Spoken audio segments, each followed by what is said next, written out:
runs are both for veteran dungeon crawlers, hardcore raiders. People have been in these places a lot, but also new guardians who have never stepped into a dungeon before, right? What was really important for us when we were developing Rite of the Nine was that we are changing the formula on how we can think about how we can welcome even more people into these experiences. And so you're going to be able to go in solo, buffed up, and explore a dungeon by yourself, or go in match made with other fire team members shoulder to shoulder for the very first time. But don't worry, because we also have that higher level challenge for our veteran, our hardcore dungeon crawlers, where you're going to be able to earn the best possible loot, exclusive rewards, and also an exclusive title as part of Rites of the Nine. What's also really important about this event for being a prologue for the Edge of Fate is that it really reintroduces the emissary into the game, and you're going to learn why her job is pretty crappy and why she quits at the top of the Edge of Fate, like we saw at the beginning of this show. And so, Andy, we've been talking a bunch about how our Destiny expansions are changing the formula for Destiny going forward. Hello. So now I think it's time for us I to am start very talking late about how the core hobby to of this. Destiny is changing I going skipped the forward. intro, Day of and playing we're just Destiny, going to week straight over up be week watching. experience. We've got someone else on the couch here to help us talk about that. We have an expert in that very subject But, now who's I'm going to try to talk a lot. couch. We are now joined by the one and only Mr. Ben Womack, creative director here on Destiny. Ben, how's it going, man? Hey, I'm doing great. I'm really excited to be here. There's a lot to talk about. Yeah, seriously. There is a lot. Yeah, it's going to be a very good conversation we have coming up. Yes. But before we get into that, can you tell us just a little bit about what you do here? Yeah. So I'm the Destiny 2 creative director for the core game, or the core hobby, as we call it. Yeah. And it has to do with all parts of the game, everything from Edge of Fate, through our seasons, through the fundamental systems. I'm just boosting up the volume a little bit. I've been focusing on thinking about But, the kind of building blocks of Destiny 2 and getting those Hold not on. only stood up, but all. I know I'm muting a little bit right quick, but just hear me out. Right now, I'm not doing so great. I'm feeling a little bit sickly, but I think I'll be fine though. But I'm not going to try to talk a lot. I'll probably talk more about it after. Destiny, what is great about Destiny? And Destiny is best when you have awesome chases that you're excited about. You have really cool, powerful builds to make, and there's a mountain to climb that's right in front of you that you want to climb. You're like, I want that mountain. It looks pretty cool. And the thing that is not always true right now in Destiny is it doesn't feel as streamlined as it could. Players don't have as much agency. We want to be player-driven. We want to be more rewarding than we are. Because right now there are barriers to playing Destiny in the best way.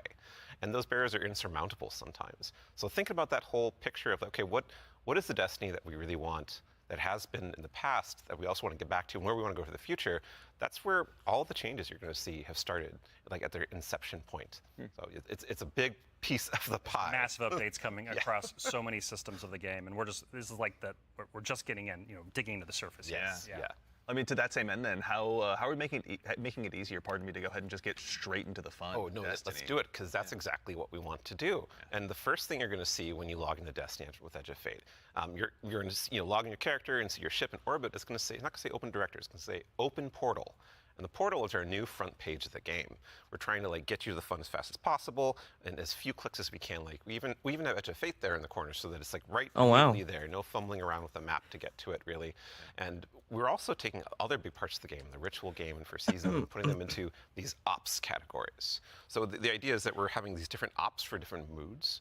We're having solo ops. We have a bunch of fire team ops, we have pinnacle ops, and of course we have crucible ops, still super important. Does the Soul System incoming event mean news? Start up at the top. Can you tell us a Because little bit more about Oh yeah. So we really need a Solo news Ops, tab. Solo Ops is exactly what it says on the tin. It is a bunch of activities that are made for solo players.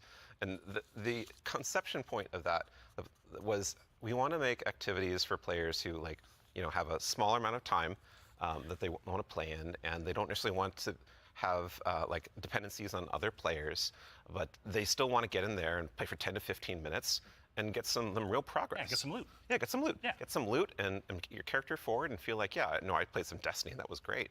And even if you don't feel like playing with other people, that's fine, because we have an activity type that is designed for one player. Excellent. So, I mean, to that same end, what are some other ways that we can play and have fun using Portal as well? Yeah, so Robbie actually has a great way of talking about this. Yeah, some of the North Star that we talk about when we were developing the Portal early on was where are we headed with this thing? And ultimately, it's play your way. It's giving players more agency, more personal drive to figure out how they want to engage with the power climb and the new progression systems coming and our seasons. And so the entirety new progression and power climb is now all available to you in the portal at your fingertips in one place. It's really easy to find, really easy to jump in. Anything you play inside of that category is any of those categories is gonna help you make progress. And so, because we want Destiny to be welcoming not only to new players, but also old players who are coming back to the game to join us with the Edge of Fate. And we also want this to be like a new even playing field for everyone. And so, as part of this is a commitment from us, as part of the core hobby and all the seasonal content we're building, that we're going to be continually investing in this, right? We're going to be continually updating this over time for years to come.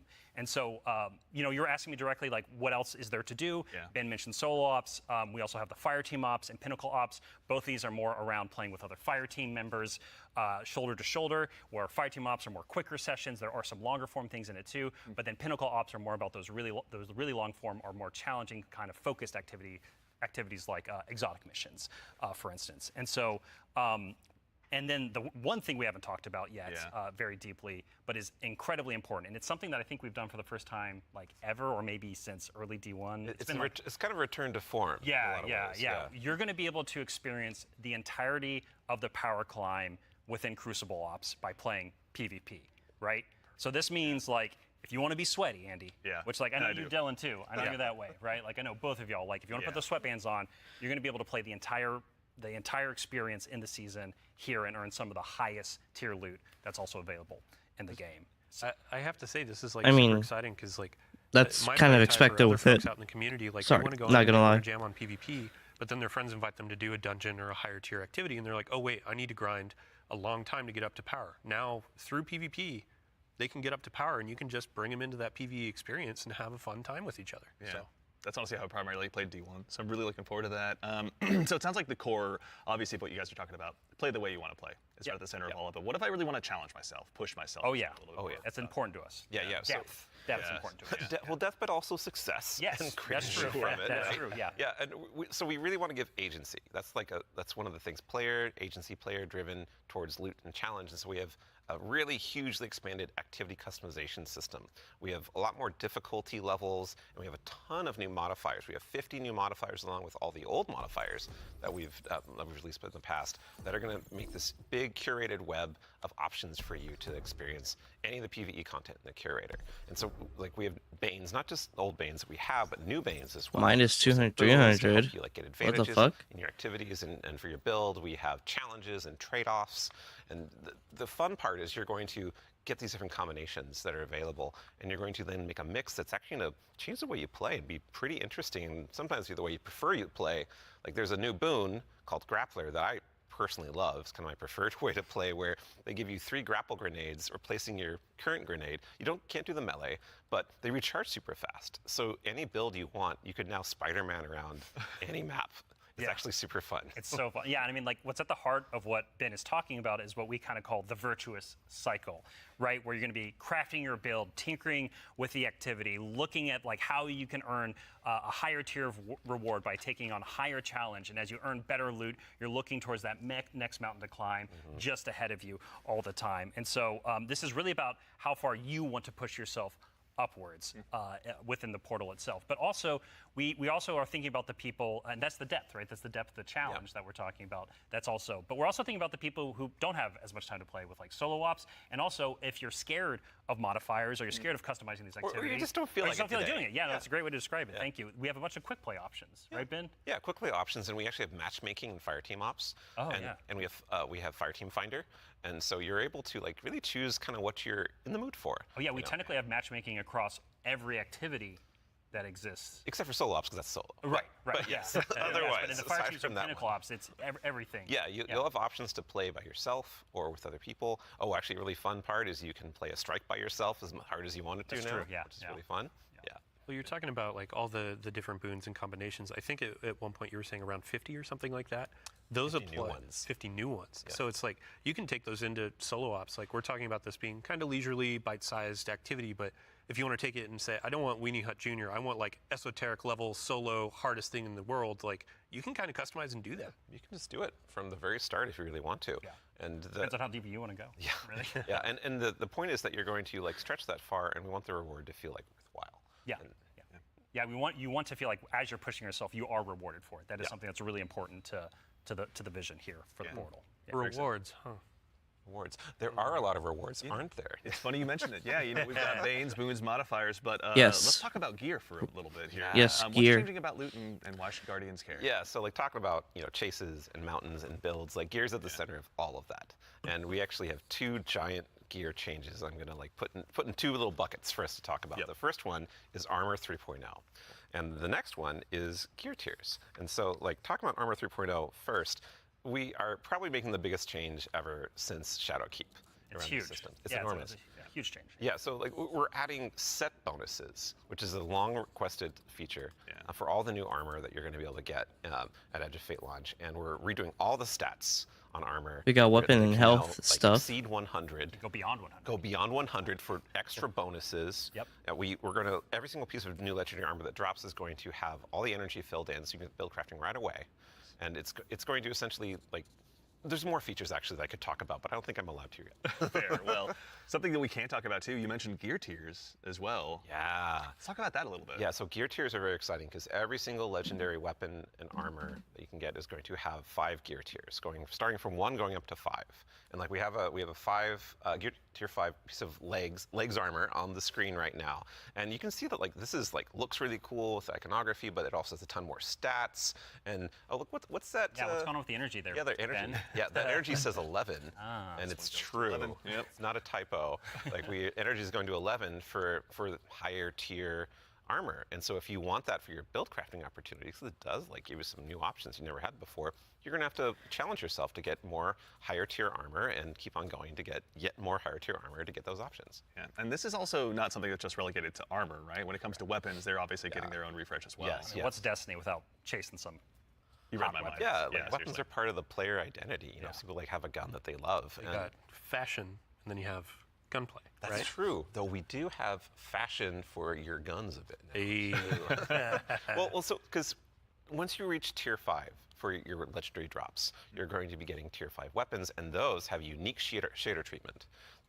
It's like essentially a completely different look that's going to immediately identify it to you and others that this is the highest tier gear of this drop that you can get. It's going to show on the weapon. It's going to show on the icon. It's even going to show when you kill enemies with that weapon, because there's. I don't see any. Oh, there isn't any if you don't want it, but your gameplay will like show that. No, yeah. The enhancement. That is Well, being I mean, used the tier is system the is going to be an highest. auto enhancement, Yeah, so Giver's Blessing, which no I think need we to have on put screen right now. This is one of the Kepler auto rifles. enhancement abilities. I cannot put this thing down.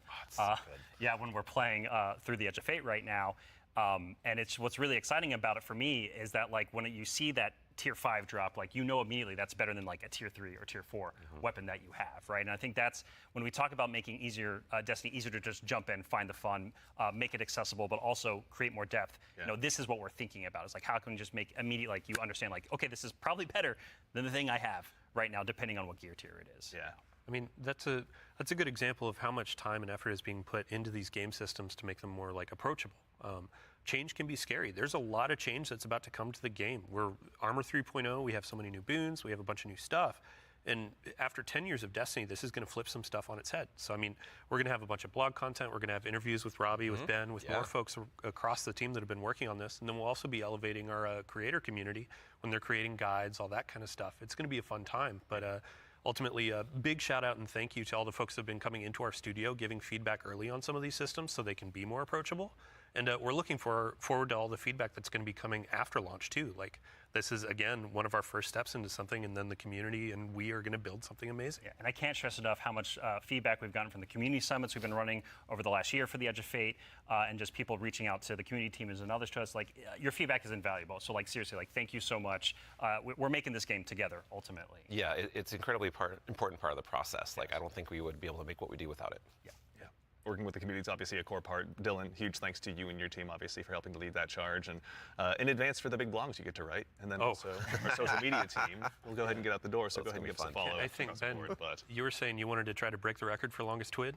I'm more predicting we are. Yeah. So It's not about try, it's the state of things. it's going to be a multi-month journey as we head towards launch. So. yeah, be a good time.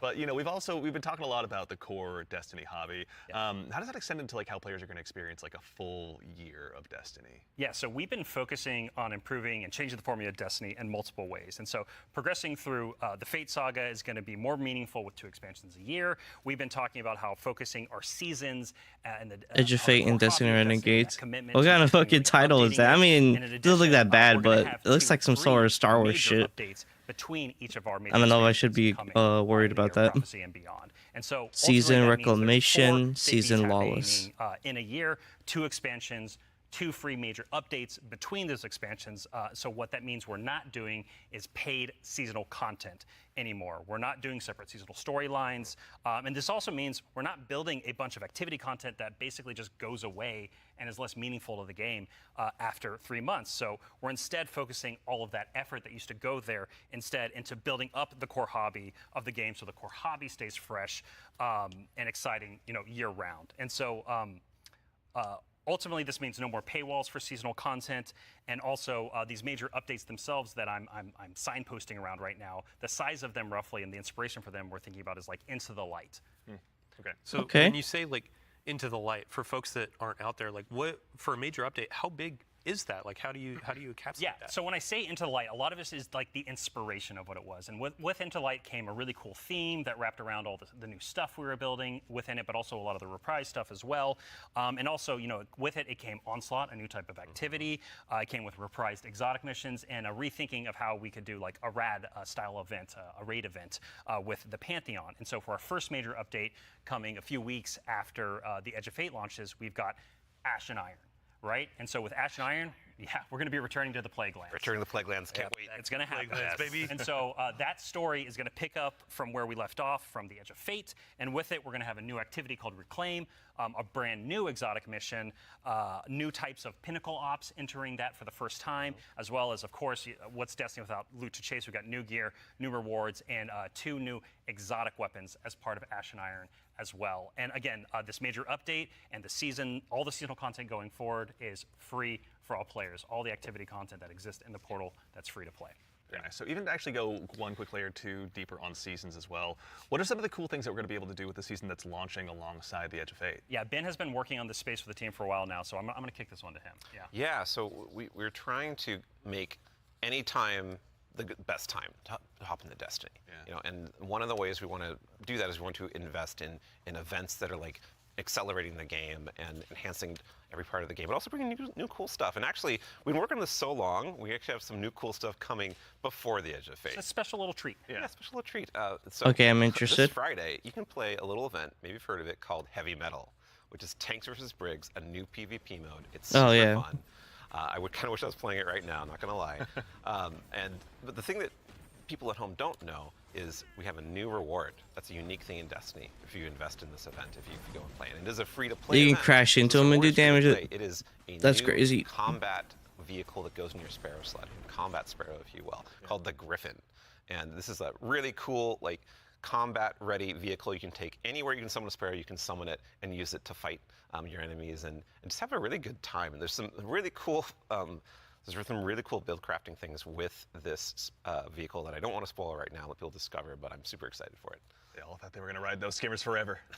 Well, I mean, we've been saying like, what was it? Skimmer is Flash and the Griffin is Splash. Hey, there we go. The dad joke quota has been met. We got to get one in. Absolutely, yeah. But that's not all, right, man? Like, you've got more for us, don't you? Oh, yeah. So, like I just said, there's more events that we've been making. There's one that's going to happen right after the launch of Edge of Fate. It's called Arms Week. And it's a 1-week-long event, and you're going to be focusing on one weapon archetype in Arms Week whenever it comes around. And this one is going to give you a new legendary weapon of that type. It's going to have some volatile mods that are there for the week that are going to be super interesting and fun to play with, and some focusing you can do. But there is a problem when you say this event is going to be about weapons and about using them. Yeah, you got to have a place to test all that out. Right. And so I mean, I've been doing that in EDZ this whole time. I don't know about the rest of you. Those poor dregs. Right? Yeah. But there is a new way now. We have a new feature, a long requested feature that is being added to the game with Arms Week. It is the shooting range. And the shooting range is being added to the tower. It is a now permanent addition to the game with the launch of Arms Week. We're not taking it away. And you can go there and you can try out what? everything in your kit, everything about your build with all sorts of Finally. kinds of of enemies and situations. I mean, I know for a lot of people it's Real like too damage little, too numbers. late, but It's like, It's even got a scoreboard. yo, scoreboard For you right there. and your fire team. yeah, your whole raid team can go down into the shooting range and try out. Like, see exactly how well you're going to do for some kind of boss at this range or with I was a gonna say, yeah, strategy. who can do most of the damage, right? Yeah, well, you're finally going to know. That So we have a rally flag. It's not just a shooting range. Like, you can go beyond the firing line and use your abilities too. Yeah, you totally can. And like, if you wanted to, you could even take in Prismatic and pop Transcendence and try that out. And well, I think the reason why we're not seeing that right now is because it's a Titan. Yeah, it's a good soldier. Yeah. Standing on that firing line. Yeah, staying on the firing line. All about building that line and standing. Yeah, exactly. oh wow, and you can Go also ahead do and like up into close to like their specific. thing, right? This They'll would be a do, like, really good specific, tool, like, as we're adding interactions and all stuff these like different that. Systems with gear tiering and all of that. You can go in and check those damage numbers in real time. Like, how do my stats change? How are Actually, these I different didn't gear hear this bonuses was gonna coming with affect my Edge of gameplay? Fate or It's not in the though, tower now. or this is like in the we'll gonna talk be about in the weapons. game soon. Oh yeah, got well one more thing, right? Yeah, no, there's one more thing. I know you're Yeah. excited. So there's more events. Of course, there's more events, and the holiday events are coming up. Where Solstice is right around the corner. It's as well. summertime, right? It's summertime. Summertime is Solstice time in Destiny 2, and Solstice has some really cool twists and such that we're planning. But I'm not going to talk about that right now. I want to show you all the new hollow foil treatment we have for Solstice weapons. So here we go. This is the hollow foil treatment wow. for Solstice in 2025. It is so it's good. amazing every time I look at it. Yeah. It is an ocean On a and gun. the line. Yeah, we put the ocean on a gun. How did we do that? It's beautiful. I love it. And any kind of weapon that drops for this event can have a hollow foil. Yeah, no so it matter could be what a the tier 1 or tier 3. Yeah, Yeah, any exactly. weapon can have a hollow foil. Yeah, when we're playing through the like the tier 5 hollow foil. Ooh. Like that's gonna be a chase. Our other events will also have hollow foils. Yeah, like Arms Week you're talking Arms Week about. will have its own hollow foil treatment. Like every event, a major event we have will have a hollow foil treatment. The holidays will have their own kind of special one, but yeah, Arms Week will have their hollow foil drops that you can farm as well. Super exciting. No, it's going to be a good time. I'm going to have way too much stuff to chase down, so appreciate you guys putting all the hard work in, obviously, for that.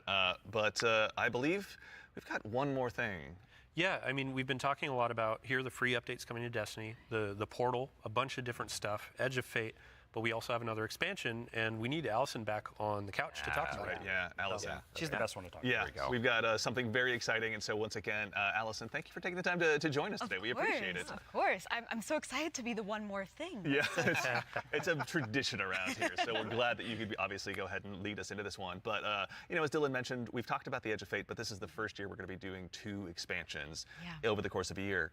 Can you tell us a little bit about Renegades? Yeah, so we're going to have a dedicated reveal for Renegades in September alongside our major update, Ashen Iron.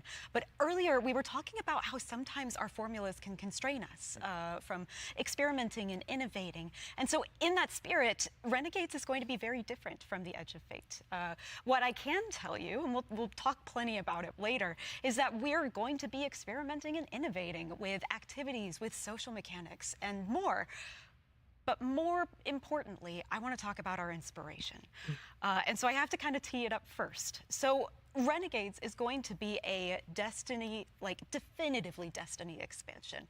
This is part of the Fate saga, and it's going to push it forward in important ways and introduce characters that we're going to spend time with for years to come.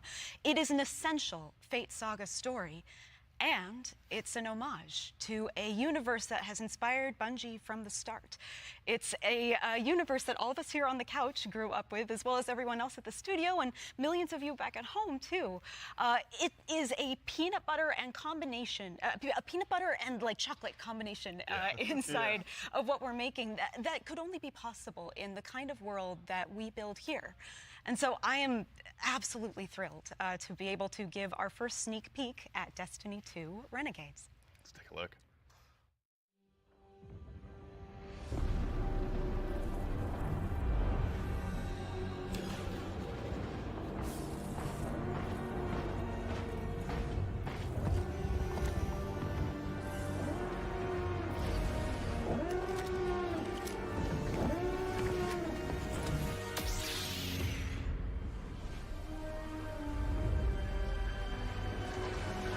I feel. Oh, I fucking god. It's a co-collaborate. Oh shit. Okay, Robbie, what did we just see? Yeah, so that's Renegades, which is coming out this December. And to really drive it home here, Renegades is a one-of-a-kind Destiny experience, right? And just like we on the Destiny team have taken inspiration from other genres like dark fantasy or cosmic horror, Renegades takes the space western vibe and aesthetic that is Star Wars, and it puts it through that Destiny lens. And ultimately, it's created a new lawless frontier that is emerging within Seoul. And so, like, we're so excited to show Renegades off a little bit today and to be talking about it more in the future in September alongside the free major update with Ash and Iron.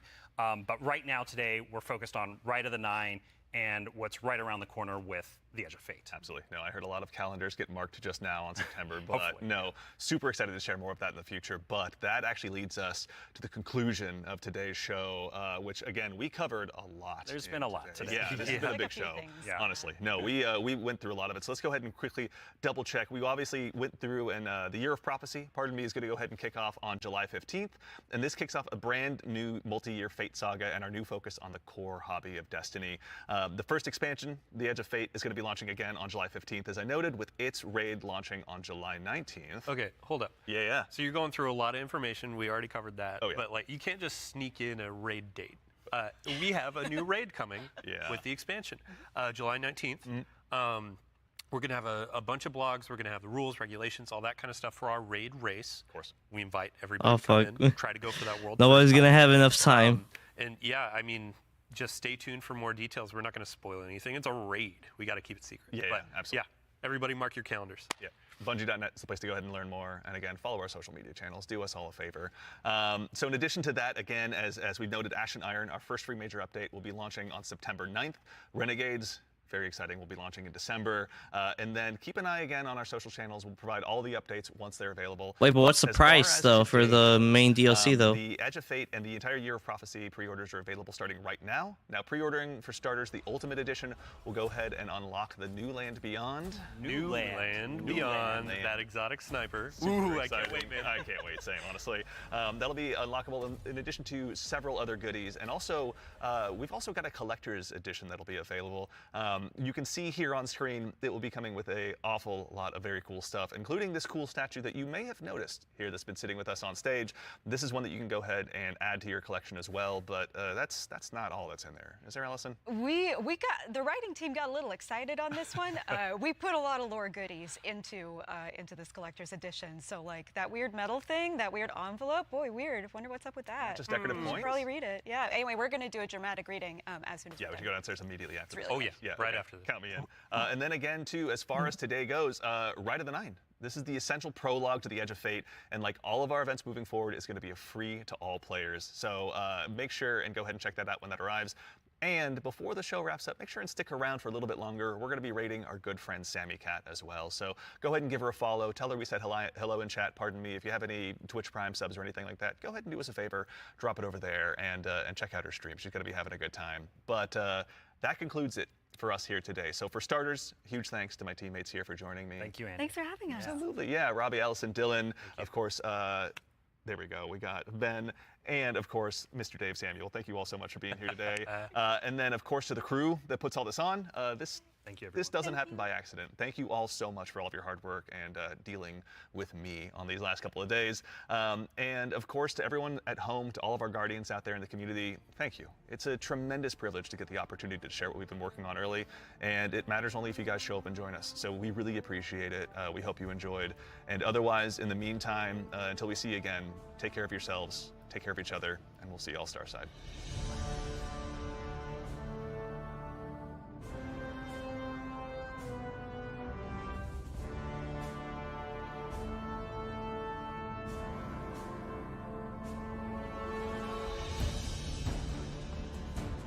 Okay. That was something. I don't know how a lot of people feel about it.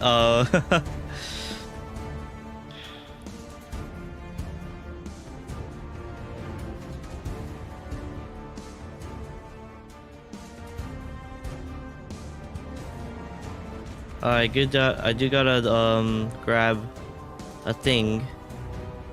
Oh yeah, my emblem.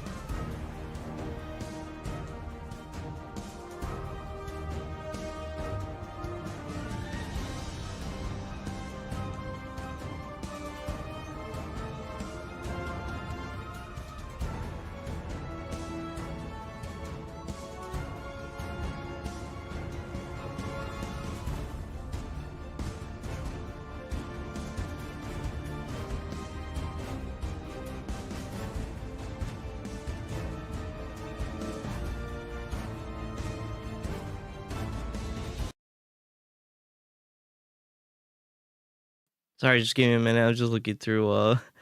Honestly, just kind of looking through Twitter. So, here's some stuff that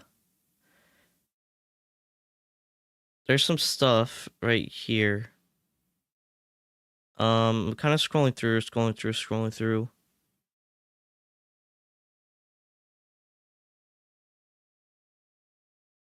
Okay, at 46:19.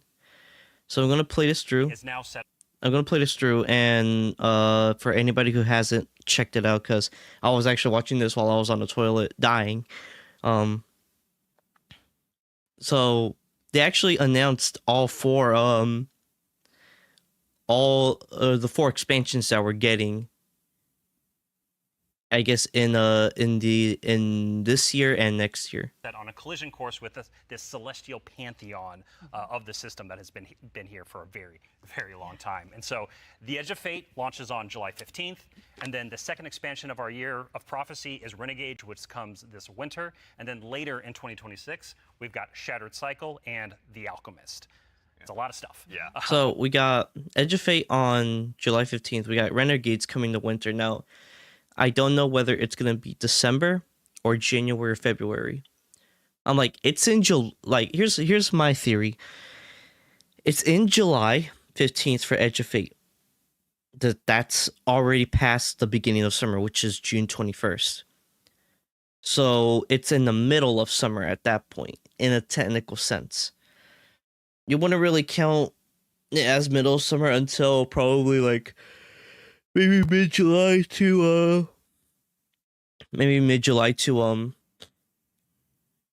mid-August. I'd want to say, since that summer starts on June 21st.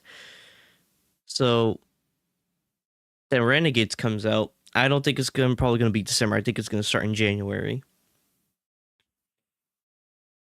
And then Shattered Cycle is gonna repeat that same time frame, which is gonna be around July again.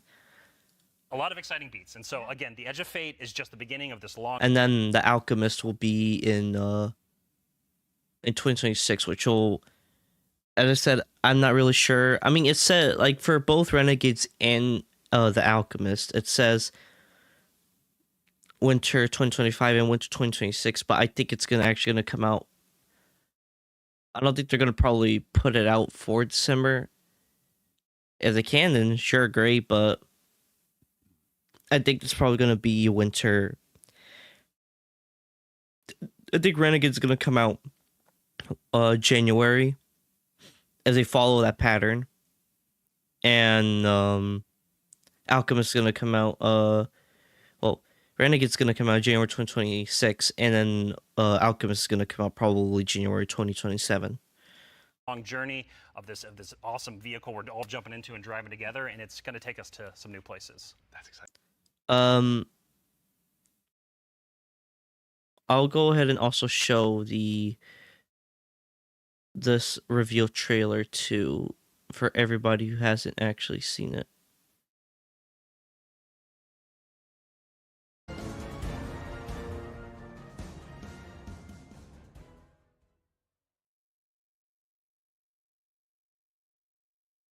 What follows light and shadow is silence. That silence breaks. I am summoning you as a new age begins.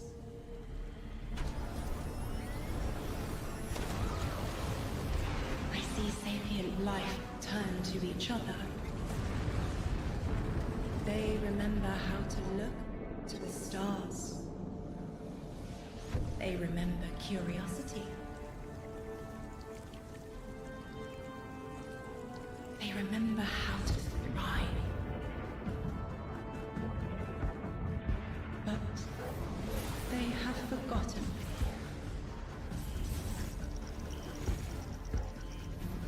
They forgot we were here long before the Traveler.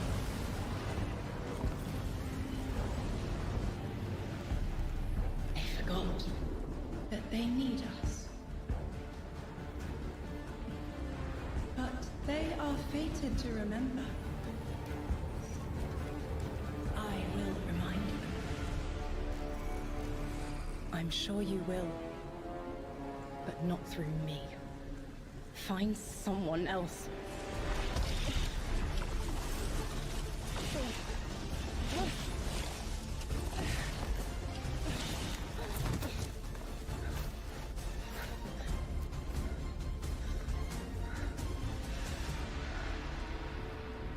My will is my own.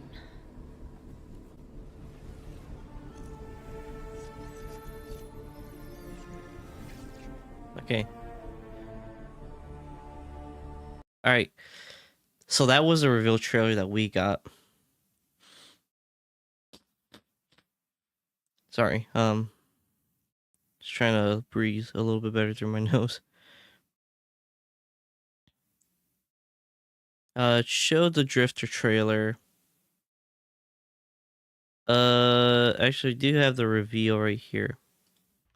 So I'll show you guys the reveal as well. Well, gameplay reveal.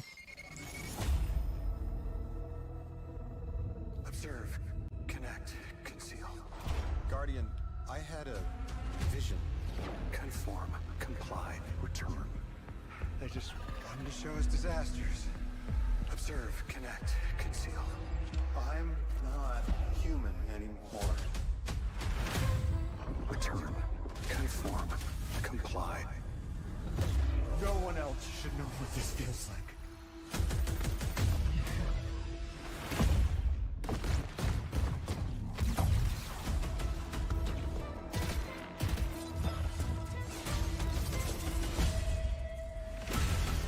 Enough. Terminate your suspicion, Commander. Remove your scornful blindfold. Observe, connect, conceal, conform, comply, return. Observe, connect, conceal, conform, comply, connect, return.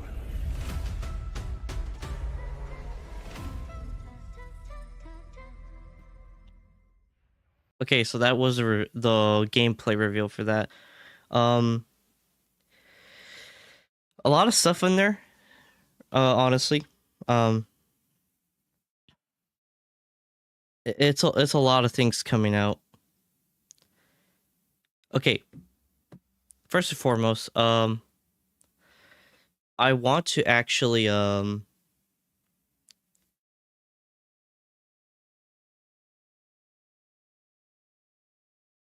and I'll just have Steam open up right here.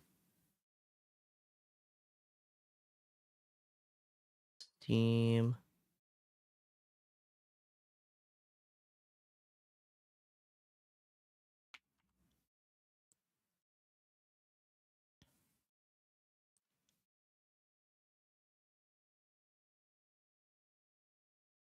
Edge of Fate.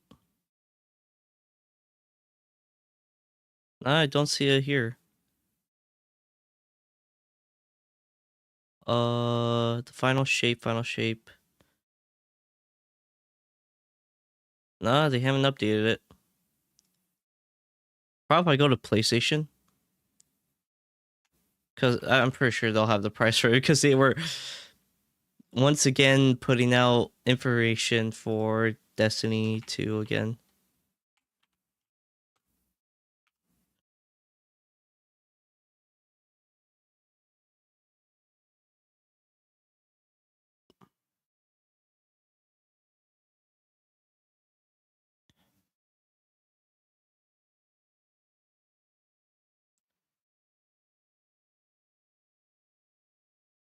It's not even here. Okay. Alright, I'm stupid. Let's see. Bungie. And we'll just go to their store.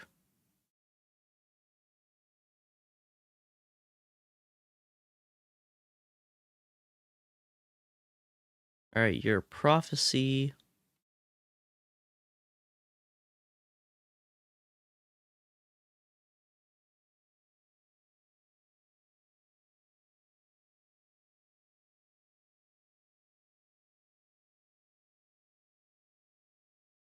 Steam. And it just takes me to the Steam page. Okay. PlayStation. America. Okay, so we got all right. So there's your price. $40 for the Edge of Fate. Everybody was expecting it to be 50. I'll say this. For what it had and for what was coming, but I think for what was coming itself, for the story, the location, I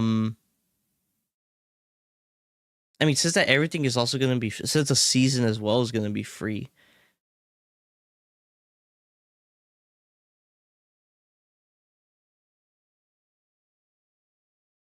I mean, $40 isn't necessarily the worst thing for an expansion like this.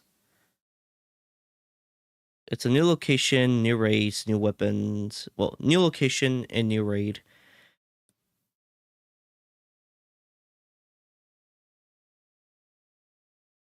Obviously, a new story for it too.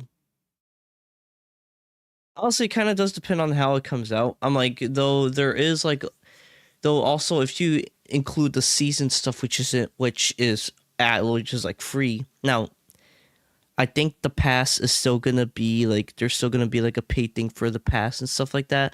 But with the seasonal events now being free, and there's no like there's no gating to set and since it's not actually going away apparently, which I'm gonna hold them to it, or I'm not gonna hold my breath, nor but I am gonna hold them to that statement.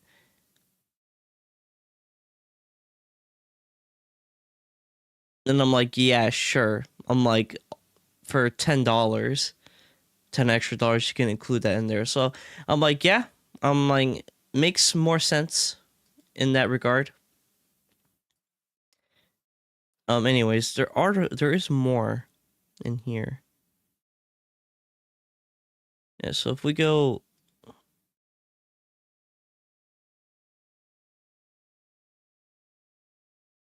back up a little bit. Okay, I'm gonna mute this and I'm gonna go ahead and show.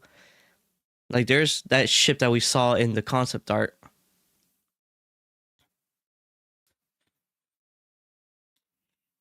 And there's this big ass rock right here. I'm guessing this is like fallen dark matter shit, apparently, because like there's basically like dark matter going on. I'll go ahead and then there's this like little space like station over here. Just showing more of the traversals. So what you're seeing here is us just trying something new. We're expanding the universe of Destiny, creating new mysteries to uncover. This whole destination. It looks like there was like some Vex architecture going on too around here. So I'm like, and they set up the Vex right here, so they were gonna be doing stuff. And apparently, there's also the House of Exile, which is a fallen house apparently. And I think they've existed, though I have to read up on that. There's a Vex portal right there.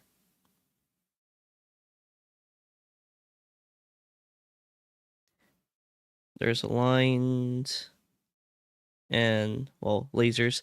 All right, well, that's it from there.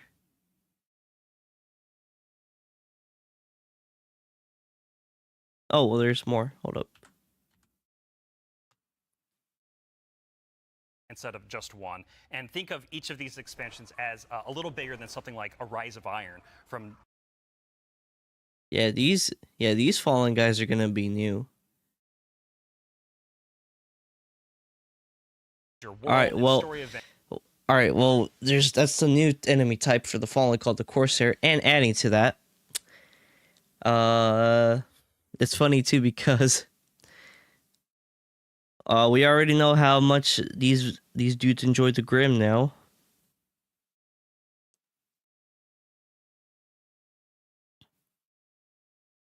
So, well,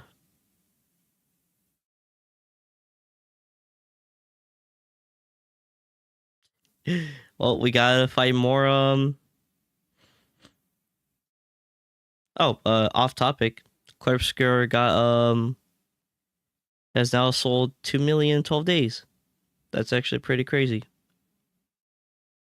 Tomorrow comes.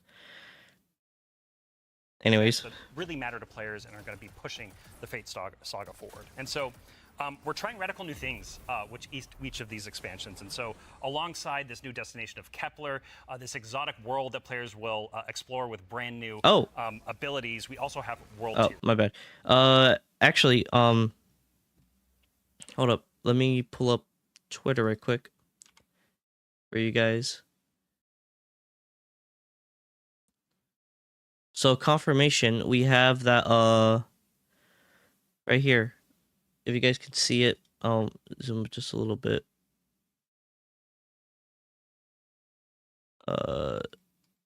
50. There we go. For anybody who can't really see that well. So December 2nd, we got Renegades. Renegades is coming December 2nd. So hey, that's pretty cool actually.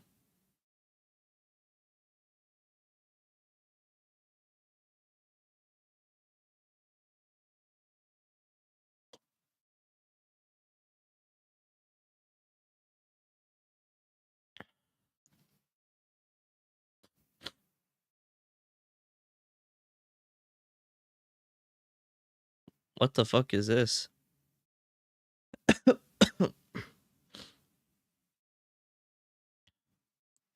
Oh, that's for inspirational skins. I mean, you know what makes sense. I'm like you're since it's gonna be very like since it's gonna be the Star Wars theme, but with a Destiny twist to it.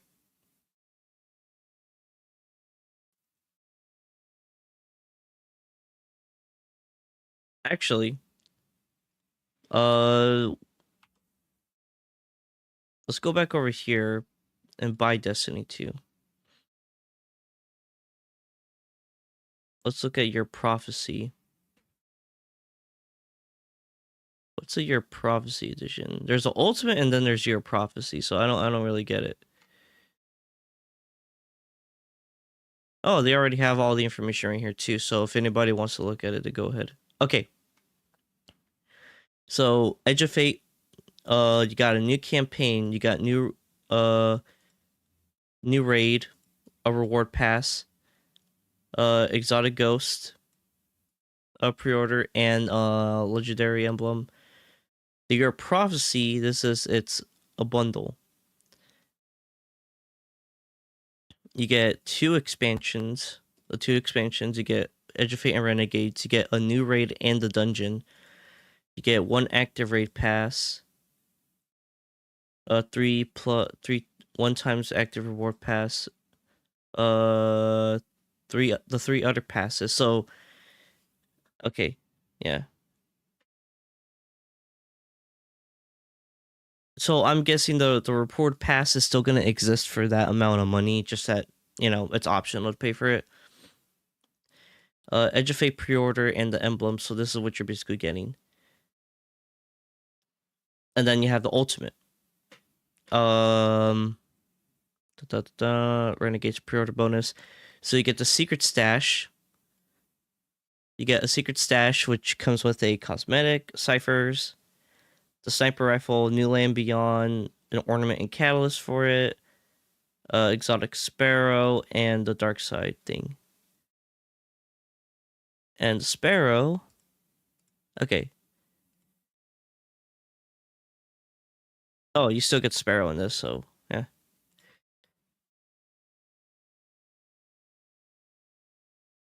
Let's see. You get the skins, you get the weapon.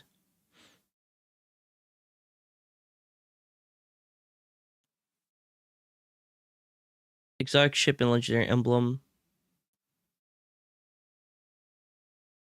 Shows you guys get sparrow right here. Okay.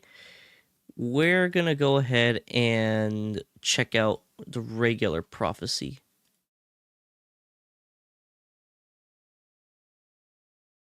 This says 79. So this costs 79.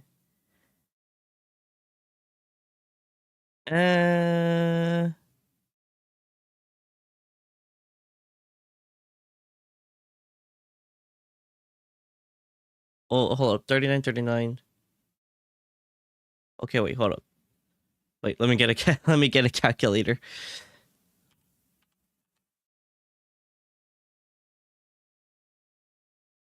Okay, it doesn't show up. It doesn't show for you guys, but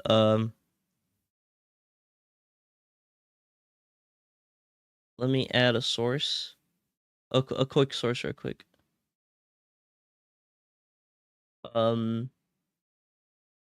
Window capture 2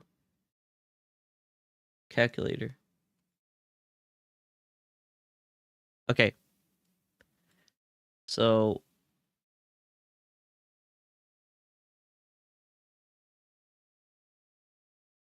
I'll just put it right down in the corner. You guys don't need to see all that. So if we do 39.99 plus 39.99. So yeah, it's about the same price basically. So yeah, you're basically paying that much. So yeah, that makes sense.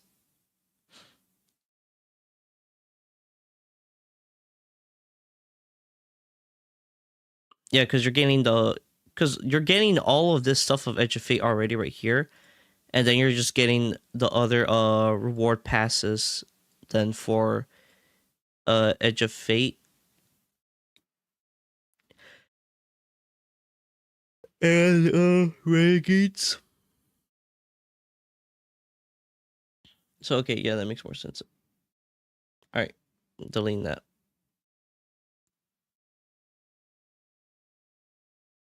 So then for this one though, you're getting more stuff. Alright. So how much is the Ultimate Edition?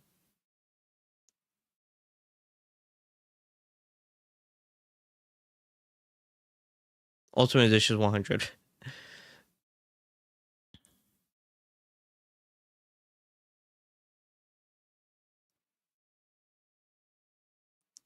So for Edge of Fate, so you're getting everything right here from this. You're getting all this right here into all of this in here. You're getting all of this.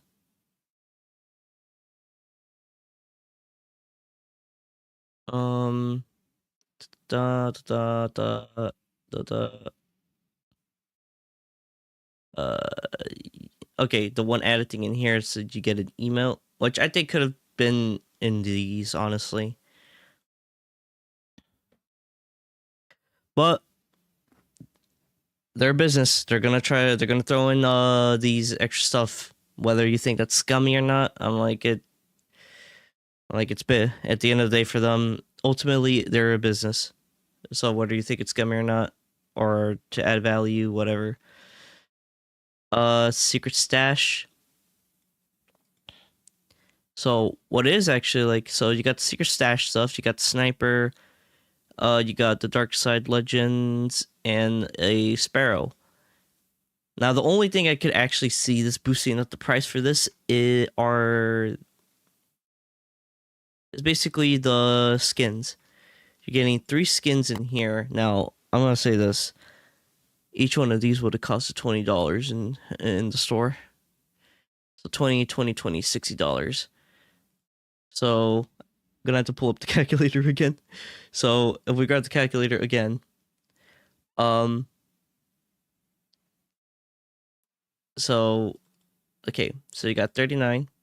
Oh, 39.99 plus 39.99. That equals 79.78. But since that each like special like collaboration skin in D2 costs like about 2,000 silver, which is $20 basically. So you multiply that by 3, that's 60. So you put not divide, not divide. Plus 60 0 That's $139. That's $140 you'd be paying for it. So the skins alone are having it cost 100, but that's how much it would have actually been then. And if I remember, I think it's the Year Prophecy. The Year Prophecy Collector's Edition.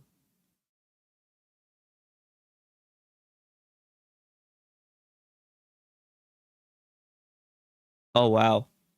They actually added a queue to this.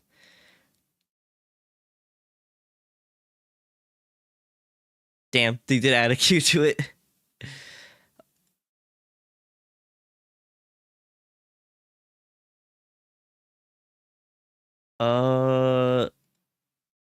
Let me check if it's on Steam now. There we go. Yep, Year Prophecy Ultimate Edition. So, I'm gonna go ahead and plug something in. And I just want to let you guys know that I am not sponsored by this site or anything of that sort. But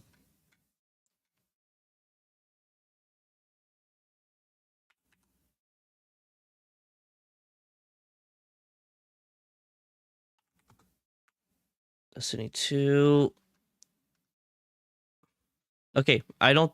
Okay, so it's not on here, but the site CD Keys is where I usually go to buy a lot of my PC stuff. I'm not sponsored by these guys, nor am I trying to, nor am I have any affiliation with them. There's just a site that I use that I absolutely love. It's helped me save a lot of money.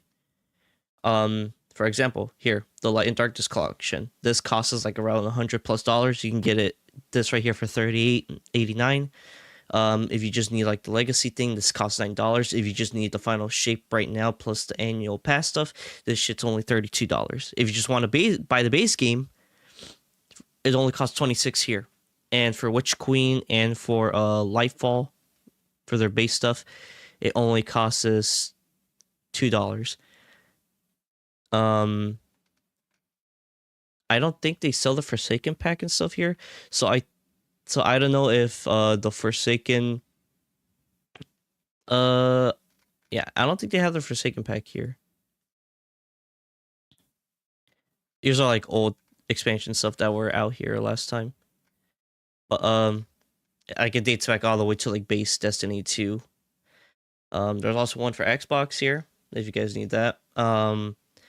As I said, I don't know if these count as their like packs, the Shadowkey pack and stuff like that. I wouldn't try them. I would just go straight for Light and Darkness collection.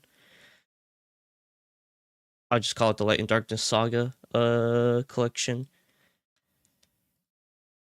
But yeah.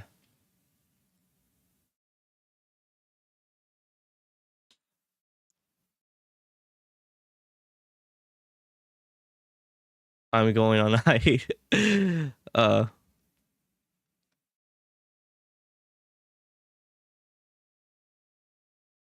We have more details on power caps and climbs on the future twid, but can't confirm the power will be squished at launch. All players will have their powers refreshed as we embark on this new journey, which I am down for. Okay, so I'm gonna go ahead and go to the bathroom real quick. I'm gonna put you guys on a BRB and just gonna take a quick break, and I kind of do need to take I'm gonna have to take a little bit more frequent break because, as I said, earlier in the stream, I know I started like midway through this, but I haven't really been feeling that great. I think a few days ago I got started getting like nasal passage irritation.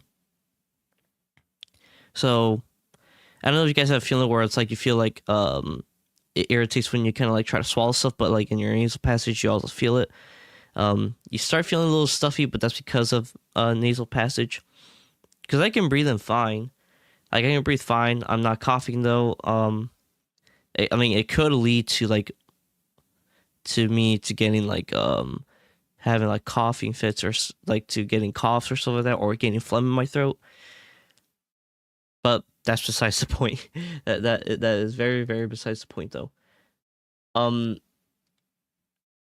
up. Let me see. New manage your moderation. Okay.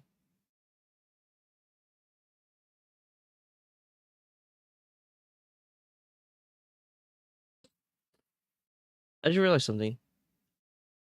Hold up, I'm switching channels, or switching to other stuff. You guys are gonna see a black screen, but I never got the chat. I never put a chat box in my non-gaming section. Give me a second. Yeah, copy. Oh, nope. Let's see, paste. There we go. I completely forgot to put a chat box in here. That is my bad.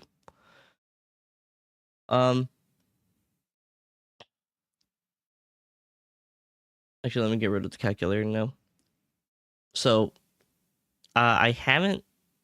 So yeah, I've been like, I don't know if it's gonna. Hopefully, it doesn't turn into like a sinus infection. And hopefully it doesn't produce like phlegm and shit in my throat where I start coughing and stuff. I know, I'm pretty sure somebody, some of you guys or anybody out there has had that happen a lot. So I'm just trying to avoid that right now as much as I can, as much as I can.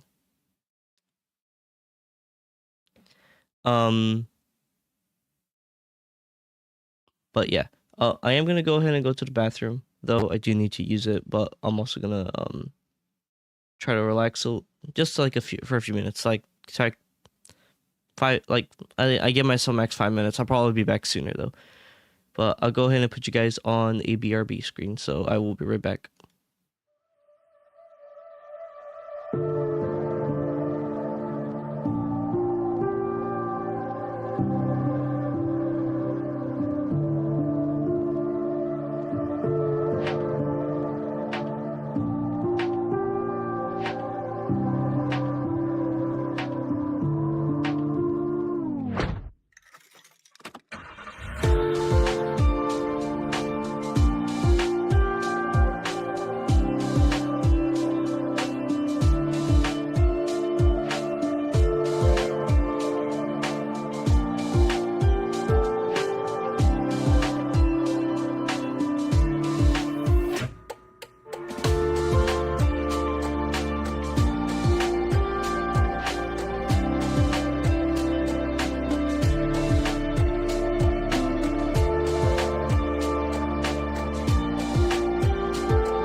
Hello, I am back.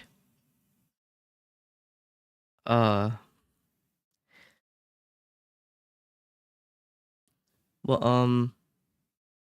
yeah, I'm back. I don't know what else I was gonna say. I forgot what I was gonna say, but anybody who's watching right now, or if you're a VOD watcher, let me know how you feel about the reveal for this. I'm not gonna say it was the greatest thing. I'm gonna say I would say it's pretty good. My expectations actually.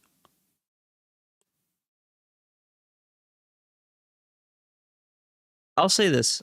I had my expectations more optimal, a little bit low. But a lot of it actually did pique my interest, though, ultimately.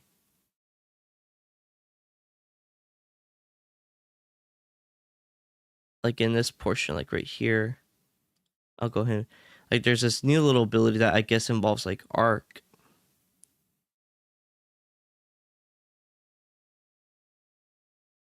So like we're not getting the darkness ability, which I'm like, I kind of figured that we were not gonna get a new darkness ability.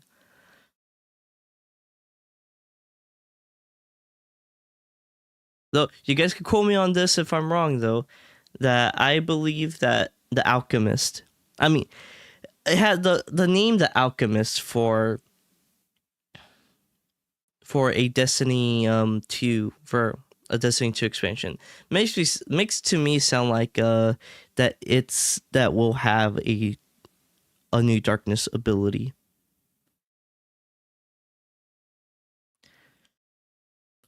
But that's just me talking out my ass about it, though. Trying to see if there's any other stuff. Yo, our guy here, dude, they fucking put Gordon Freeman in the fucking game, man. No, I probably shouldn't say, because I know I'm gonna have a lot of people like, don't you dare disrespect Gordon Freeman. Like, bro, shut up. But yes, they threw in Gordon in here. I forgot what the dude's name was, though. Apparently, Ikora is gonna be involved in the story too. Like right here. Let me move back a little bit. Yeah, she's right there. It looks like she's gonna get more involved.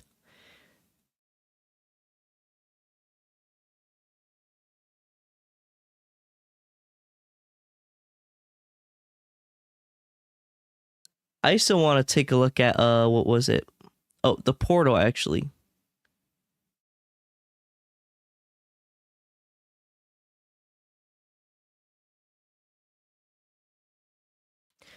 So the portal, you got latest expansion, Edge of Fate. You got the destination to go right here. You have your tower. You have like your event stuff. You got Rank 0. I don't know what the fuck that means. I'm guessing that's the Arms Week. You got Solo Ops, Fireteam Ops, Pinnacle Ops, and Crucible Ops. You got your campaign quick launch, which is interesting. Sorry about that. My fucking sinuses. You got your seasonal hub. And you got Solstice incoming event. Now, the issue I see here is that actually this itself might be the news tab. I could be wrong though, but no, this is a quick launch. Never mind. The problem is I do not see a news tab or any like little news thing here, which I'm like, that doesn't seem that great. I'm like, I don't want pop-ups, man. Like, come on, Bungie, you gotta add a news tab. This is good. Like, the portal could have the news tab. I mean, I could be wrong though. I probably am wrong.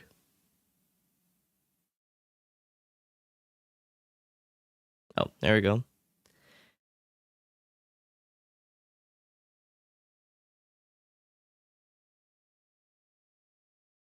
Got solo ops, the fire team ops one.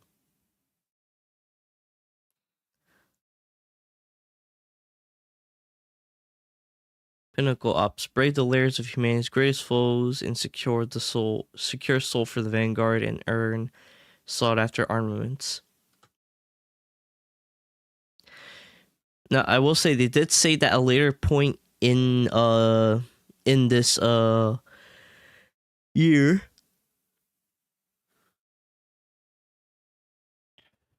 that we're going to also be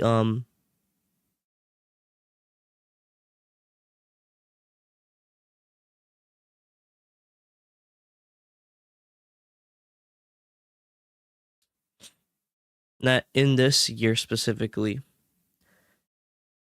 we're gonna be, and I think it's this year that we're gonna be seeing a node for raids, where it's gonna be in the portal. You can just choose it right then and there.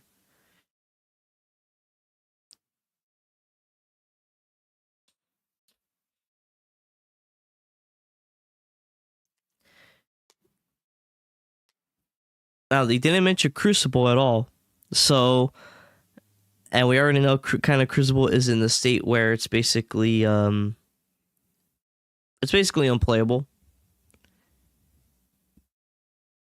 Cheaters are still getting into trials, which is insane. I'm like, they're actually gonna be paying. These users are actually willing to pay this much money just to cheat in trials. Honestly, at this point, I think Iron Banner should be locked behind a paywall.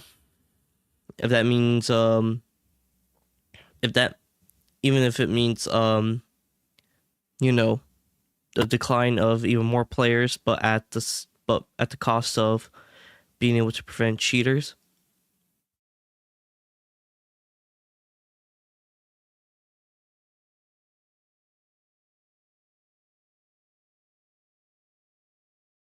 So you got quick play stuff for fire team ops, and then you have specifics. So that's interesting.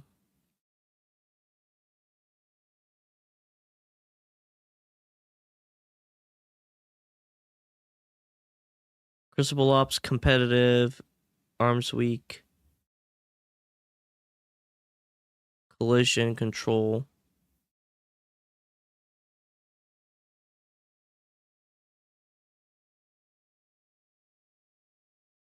Oh yeah, this is the modification. Difficulty impossible. I remember seeing that back in D1. Got easy, normal, impossible. Okay, so I guess impossible is a new hard difficulty. I mean, honestly, I should just say hard or legendary.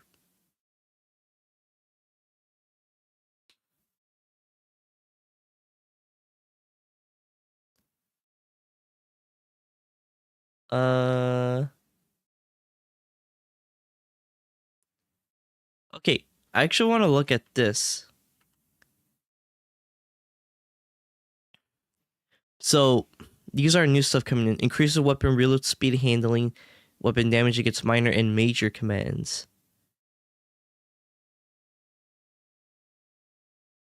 So, and this is a character stat. I'm interested to see how exactly this is gonna work.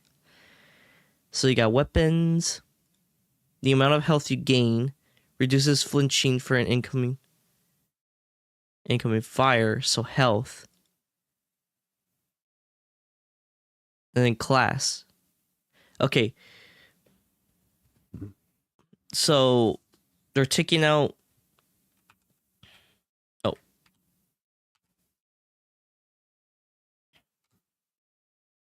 Increase the weapon reload speed and handling, and increase damage against minor and major commands. So that means the red and orange bar enemies. And this is 4.6 reload, 6.9 damage. So that means I want to assume that we're probably getting maybe like a 12% or 13% damage overall after hitting a certain threshold.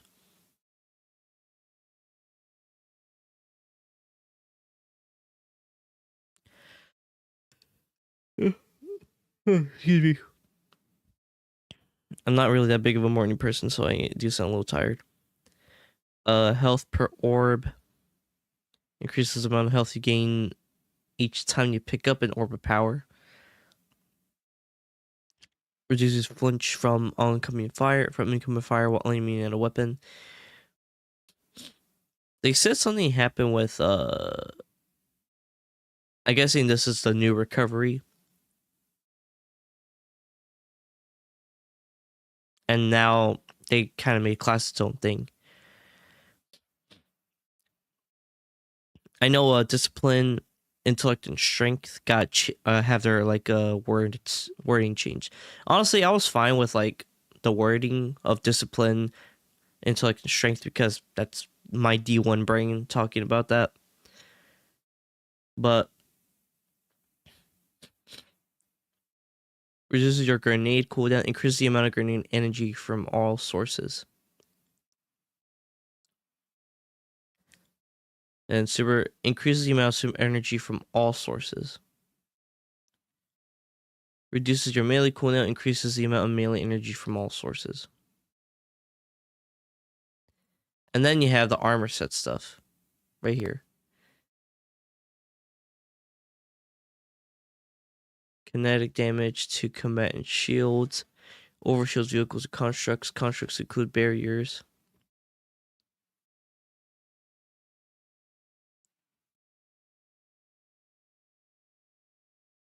Okay, yeah, so you see weapon, health, class, grenade, melee, super.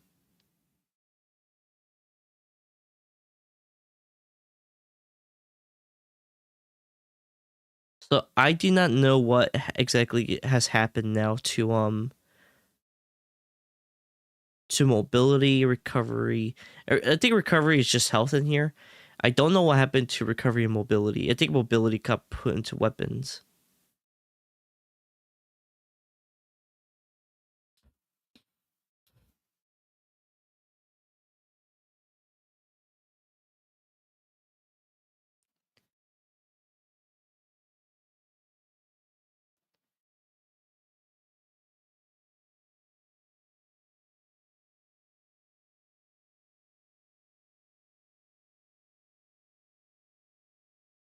I'm guessing this is like a new tier style armor. That's not enhancing, power leveling the weapon.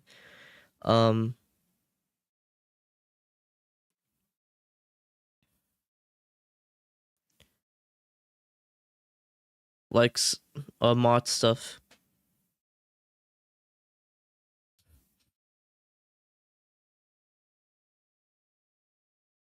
Looks like right here you have like a takeaway thing. Cause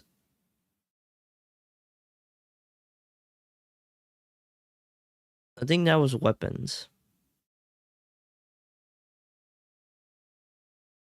I need to move back. Yeah, weapons. So if we go back over here, I see that right here, this is like an up to health, but a decrease to weapons. Yeah, look, see, weapons is now down here. Because beforehand,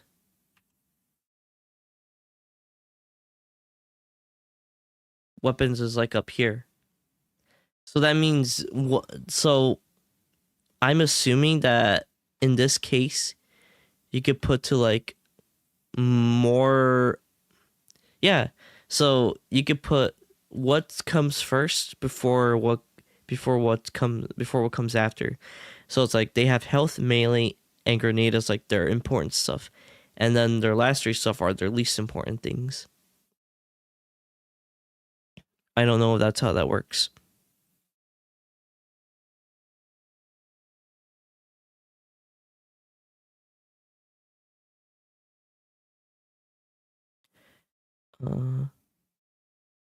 Okay, this is another section I wanted to look at. So this is basically a tier 5 weapon. Kind of shows it right here, shows it right there. Masterwork. It doesn't show anything about auto enhancing it. So I don't think I don't think enhancing the weapons is gonna be a thing showing up now. And especially since this is like a new tier system, so I'm like, it makes no sense to throw in the leveling or the enhancement upgrade.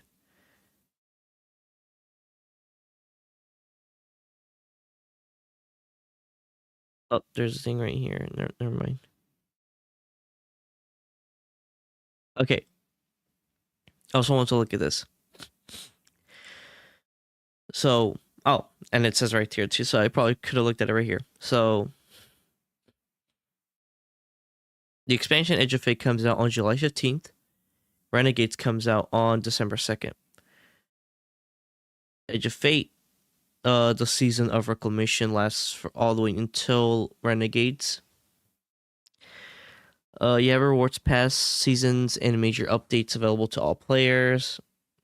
A major update Ash of Iron, which has, I think, its own, I guess, little reward pass.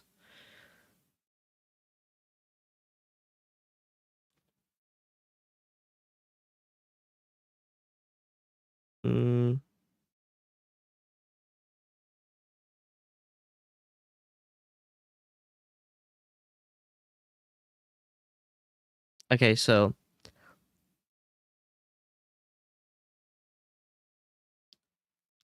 new expansion, new stories, locations, missions, weapons, gear, new raid. That's Edge of Fate, and then the dungeon is going to be for Renegades.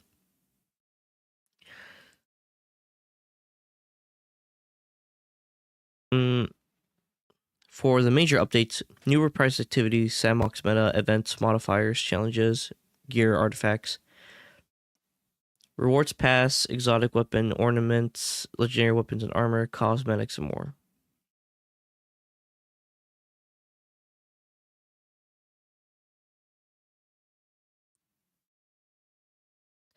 I want to actually listen to this. Invest in this event if you go and play it. It is a free-to-play event, so this reward is free-to-play. It is a new combat vehicle that goes in your Sparrow sled, combat Sparrow, if you will, called the Griffin.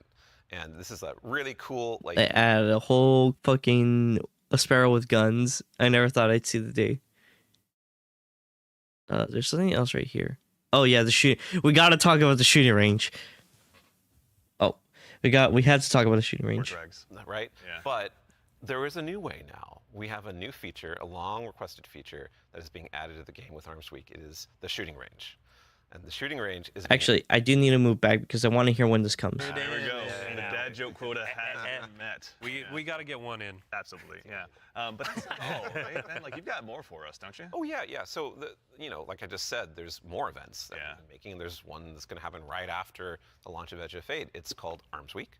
And it's a 1-week-long event, and you're going to be focusing on one weapon archetype in Arms Week whenever it comes around.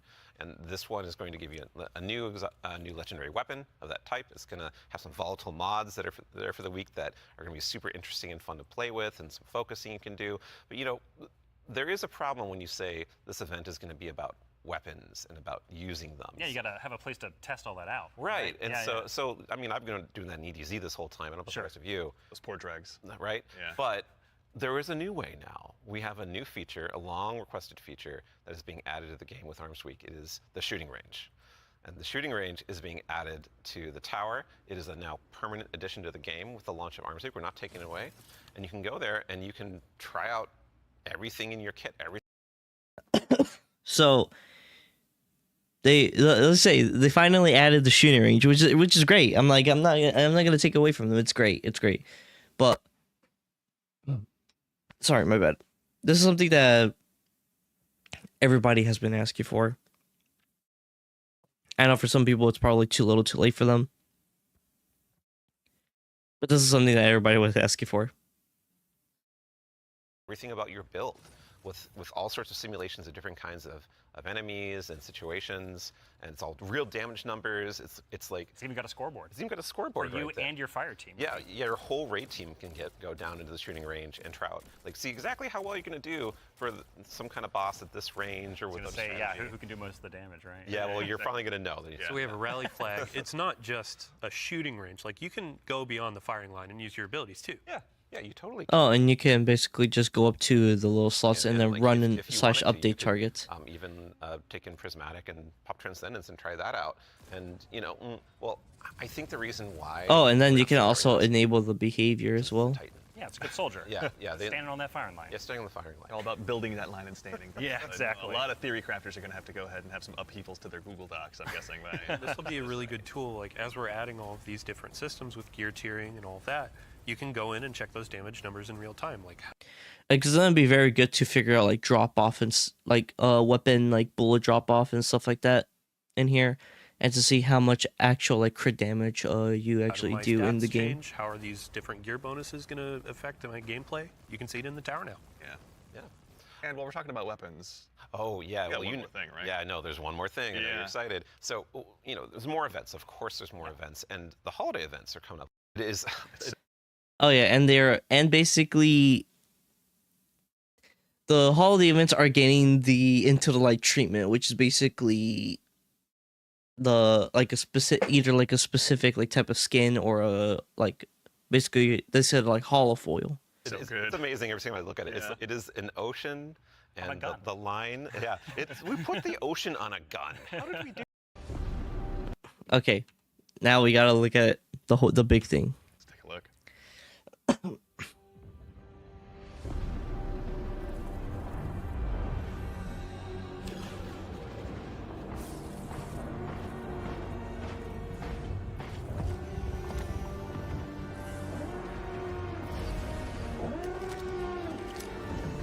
Once I saw the lightsaber, I was like, ain't no fucking way. And then when I kept hearing the siren, which sounded like something from the fucking like from a Star Destroyer or like a Death Star from Star Wars, that's why I was like, ah, fuck.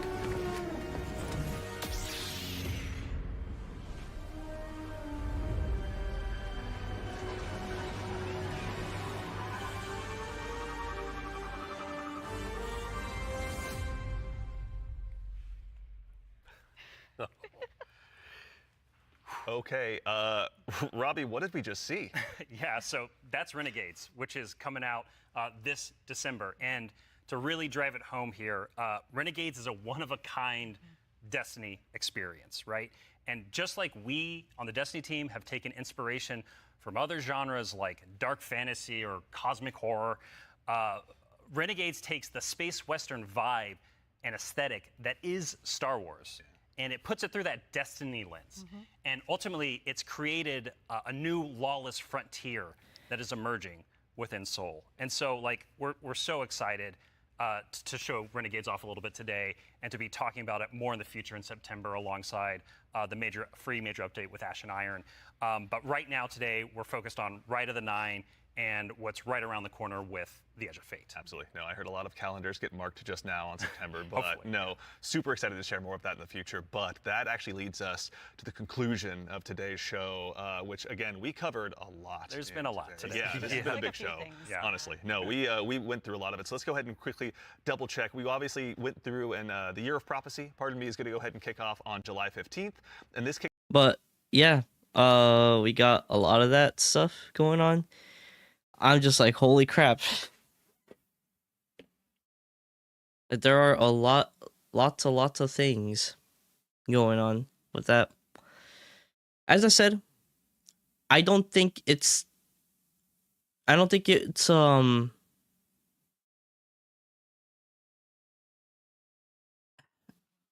like, it's not the word. Like, here's the thing. I don't think, like, that was not a bad reveal stream. I think it was a pretty good one. I'm not gonna say it's like the greatest reveal stream ever, but it was a good one. It was a good one. I'm not gonna lie about that.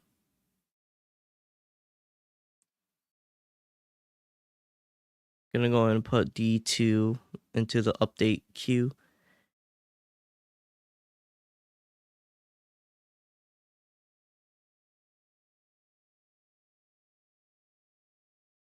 But yeah.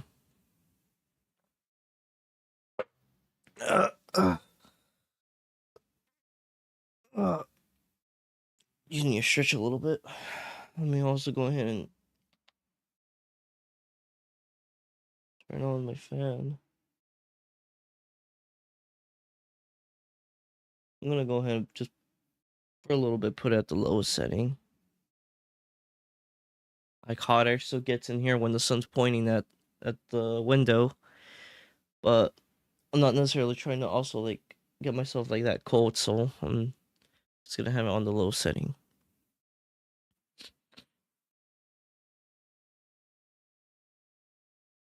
But man,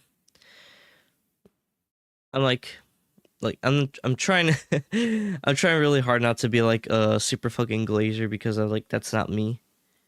I don't necessarily like to constantly, I'm not one to try to glaze a lot.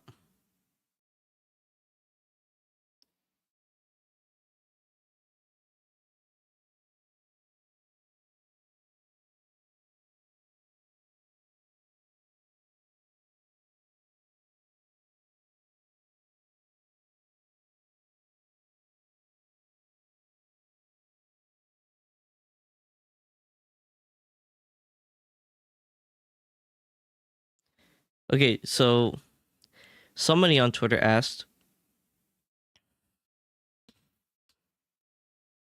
oh wow, somebody actually asked, please do not get rid of the director. The star map will let the director. Let me turn off the portal or something, please. It feels like too corporate and completely devoid of charm and warmth. Like, what? Too corporate? What the fuck? I'm like, yo, okay. Like, chill.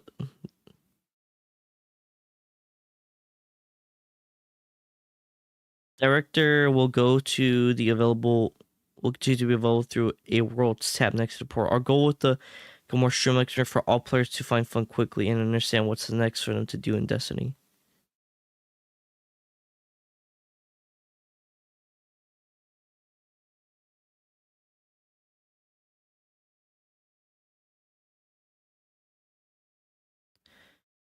I think the one thing for me, I'm just like, can you finally put support for Linux?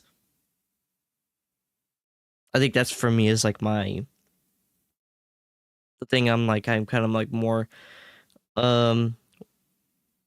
want, because I'm like, I want Linux, bro.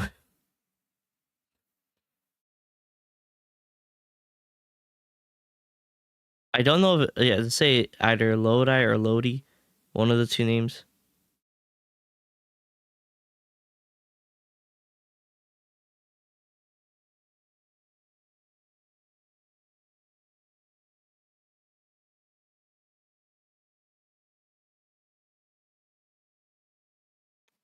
Oh, apparently I missed something.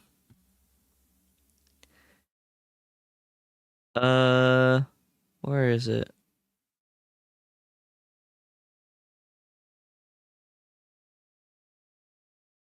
If it could show off like initial gameplay that they showed earlier.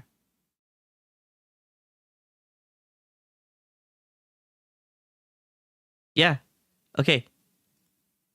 So right here under the seek bar, where my cursor's pointing. Apparently, right here, there is a special ammo meter and a heavy bar meter.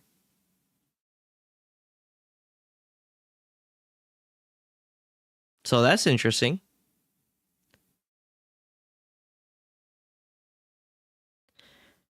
I went on Twitter on my phone and I was like, huh.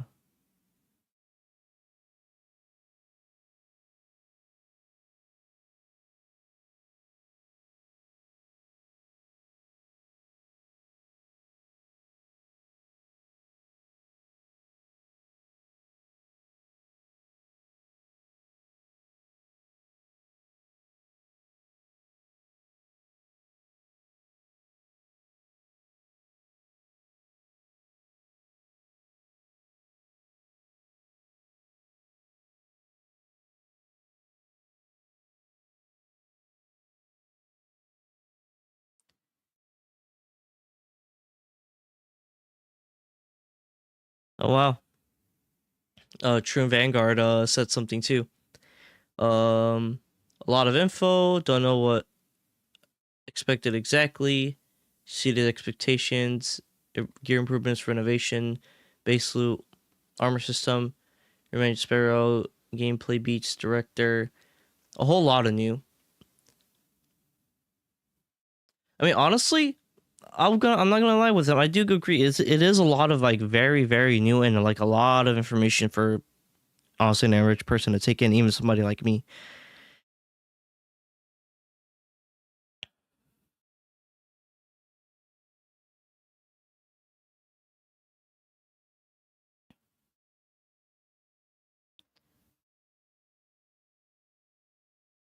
Oh, July 19th is a Saturday.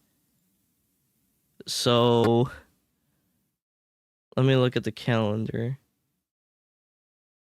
Oh shit, it is a Saturday.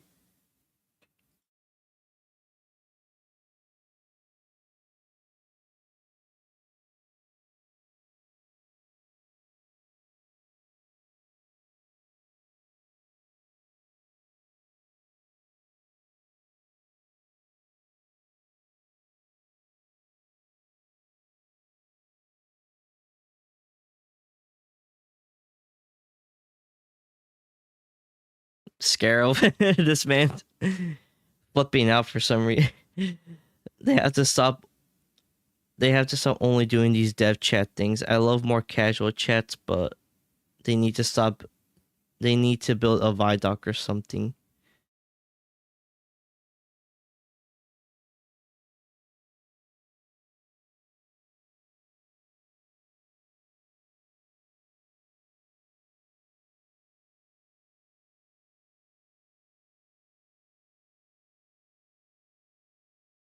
I think it was the comms team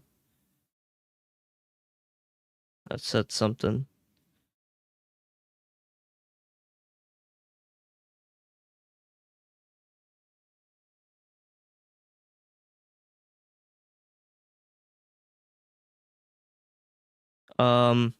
Your boy Forster here, kind of put Ashen Iron like this, which is actually easier for me to read. Plaguelands is returning. New activity, 2 new exotics, new exotic mission, and it's basically free.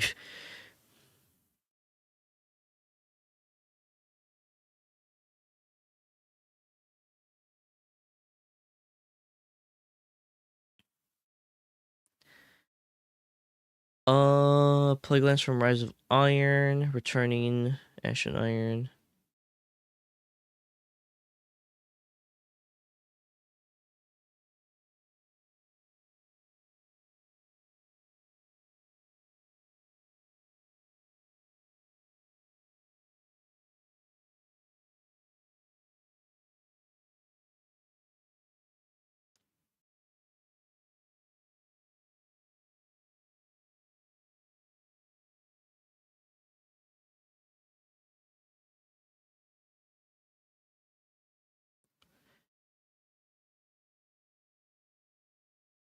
What's the most unrealistic expectation? Wrath of the Machine. I'm like, we're not getting that, buddy.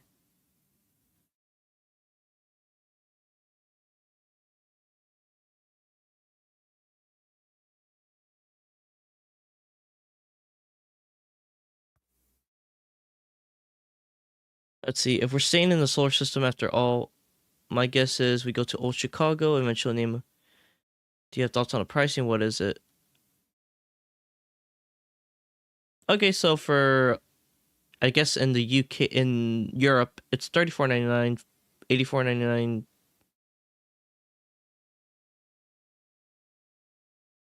$69.99. Okay, so $40 for expansion, 80 a year for the year, 100 for the ultimate.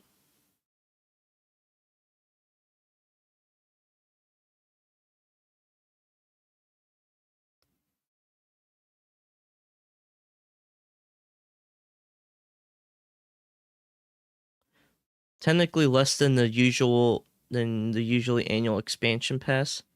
Final shape was 100.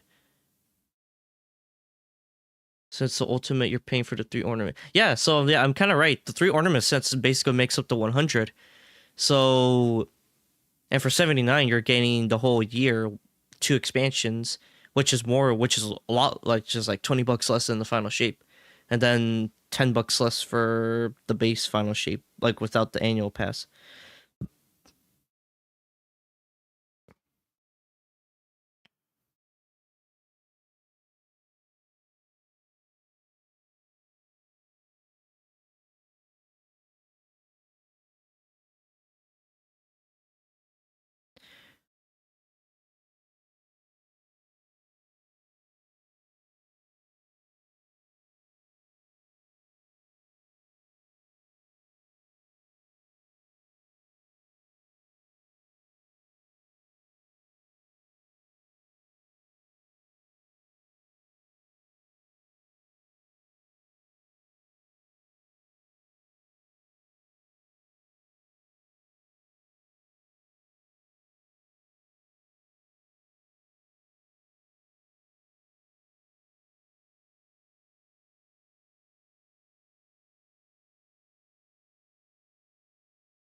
Yeah, a lot of people are like, a lot of people are getting kind of confused. They're just like, huh?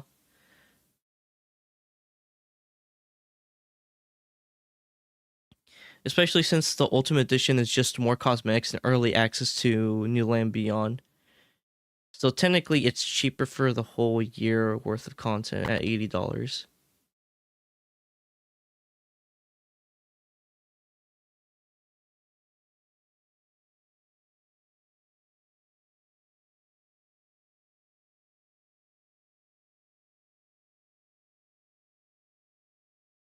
So yeah, no, actually,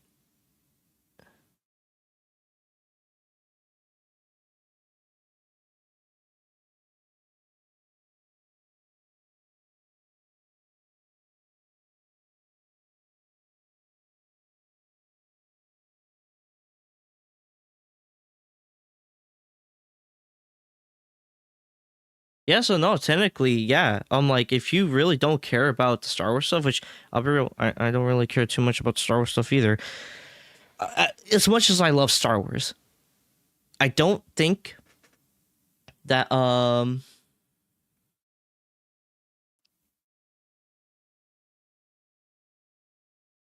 let's see, hold on, give me 1 second.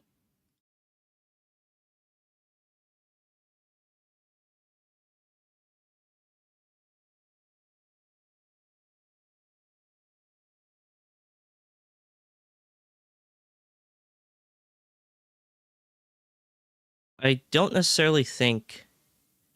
Oh, my bad. Let me do this again, and let me just switch to Steam. There we go. Oh, you guys gonna still see that? Let's see. Yep, that's done. Load up D2.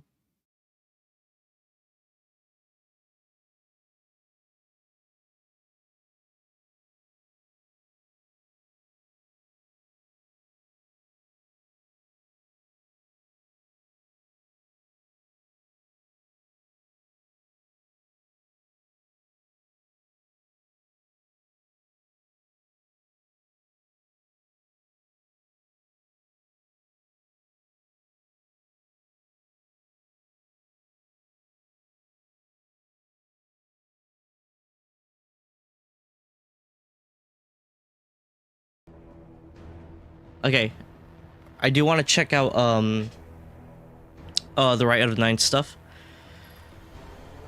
But I mean, realistically, right now, if we're kind of looking at it, it's not really that. Hold on. Sorry, I had to sneeze. Yeah, if you look at it really realistically, it's actually the $79 pass. It's actually cheaper because you don't usually get skins for the pass, and you're usually paying for like the dungeon keys and like all the stuff and stuff like that. You're just getting early access to New Land Beyond, and you're gaining access to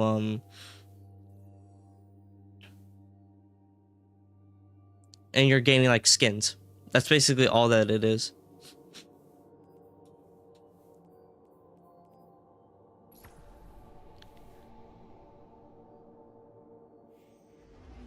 Right of the 9. Yes. Thank you, Bungie. Please get a news tab. Oh, Edge of Fate is like right there. But they're using the final shape thing. So yeah, Edge of Fate is like Edge of Fate Renegade and Lucasfilms. Oh, there's more little like stuff right here. So yeah, like as I said, so Edge of Fate, you get it's 2 rewards pass, Renegades 2 rewards pass. You get Stash, you get these, and you get access to New Land Beyond. You get an exotic sparrow, and all these I think you get through like the $79 one. So like, yeah, in a sense, yeah, for real, it's actually a lot cheaper if you just get the $80 expansion.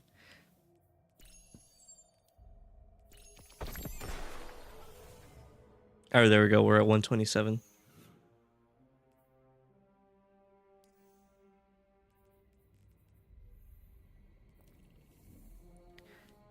Oh, Eternity.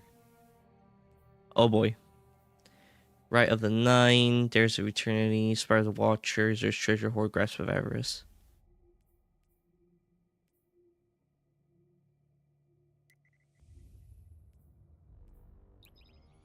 Alright, let's see what we got right here for us.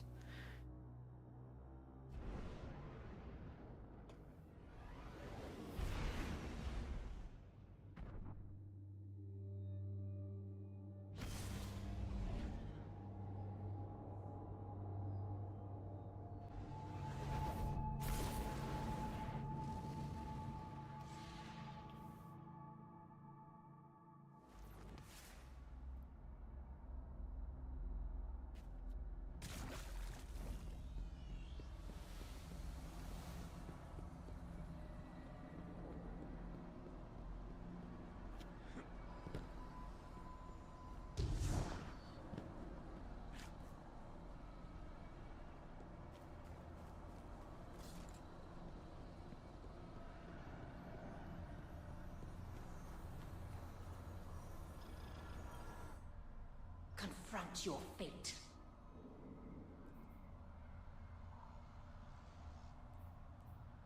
Astrograph. Ah, yes, a new white shader because everybody hated Shatter White, which still makes no sense to me, but sure, whatever.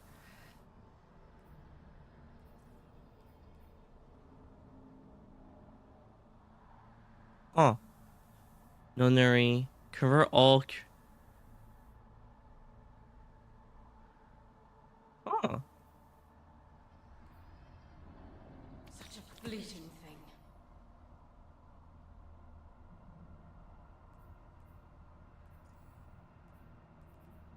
such a fleeting thing. Okay. If this is the last time, live well. Accept a gift from the 9.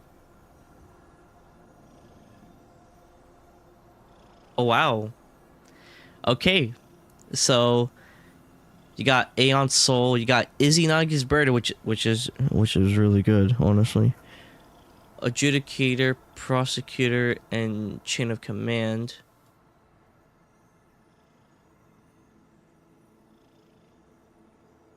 Chain of Command was a yeah, that was a seasonal weapon. Prosecutor and Adjudicator.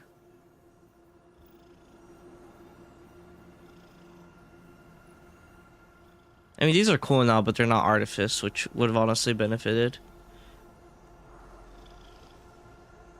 And a cat.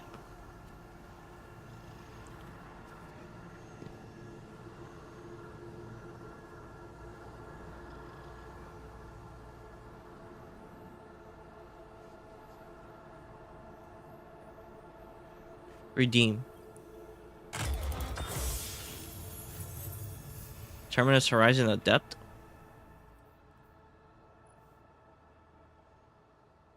Whoa.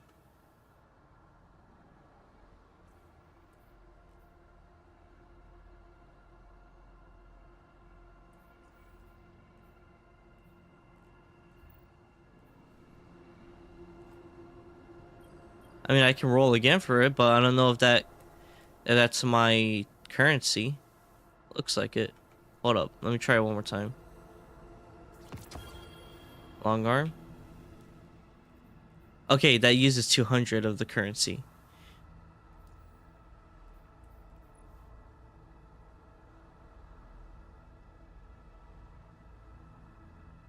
Interesting.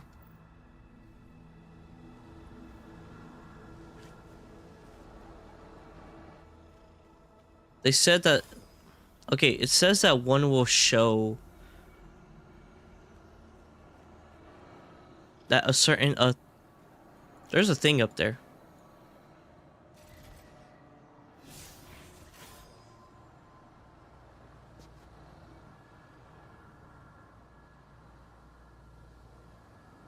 There's a traveler, I think. It also said that they said that each week a new location will open, and that from the distance you'll be able to see where it is.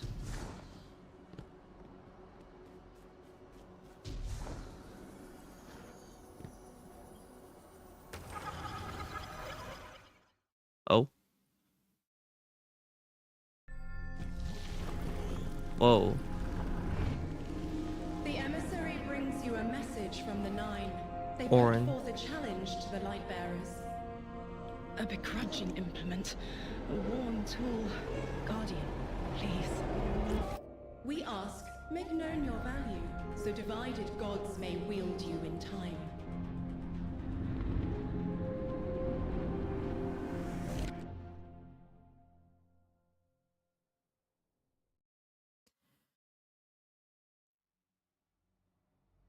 Okay.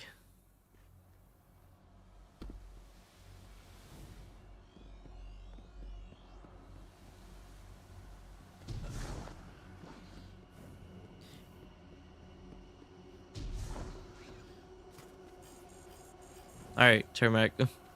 So this week, what I know now, right now, is Spire of the Watcher. I don't know. It's Spire of the Watcher, Ghost of the Deep. I don't think Duality was a part of it.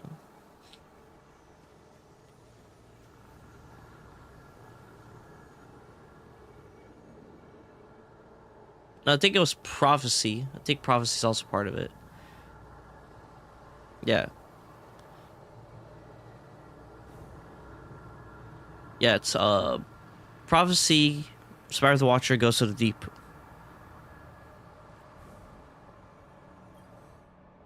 Everything dies. They've shown me. We have business more pressing than this. I'll go ahead and just grab that stuff. Be relentless. Actually, I can just boost my shit like fast with this stuff.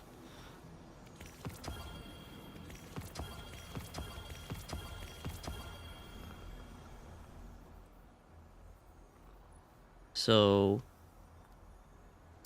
yoink and yoink and yoink. Ah, son of a fucking bitch. What?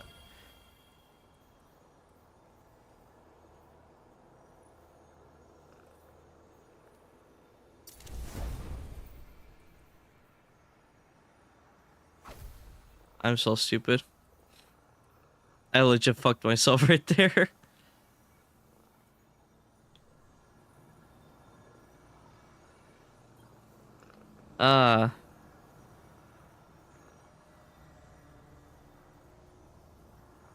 Item acquired. Fuck. Alright, well, I gotta work harder then.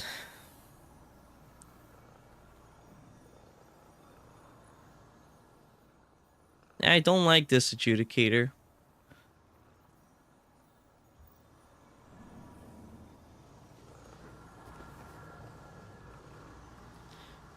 This is very interesting though. I don't necessarily have plans right now to play to do the dungeon stuff. Like I would do it, like don't get me wrong, but don't necessarily have the plan on doing this.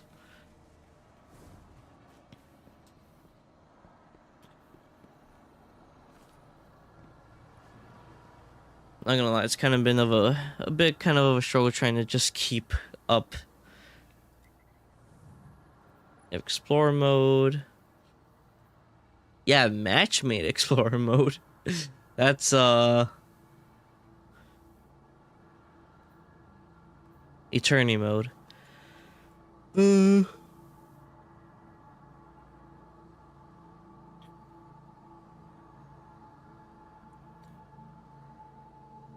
Your health massively increased, does not regenerate.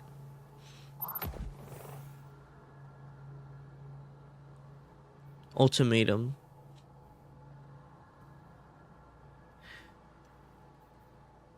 Oh, there's random banes too.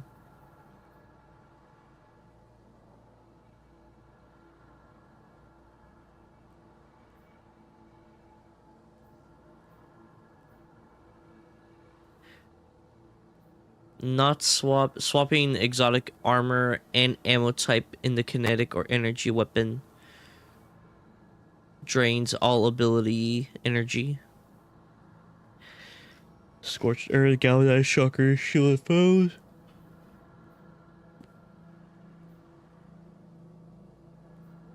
I mean, I don't want. I mean, playing matchmade in a dungeon may be entertaining, but I don't know about all that.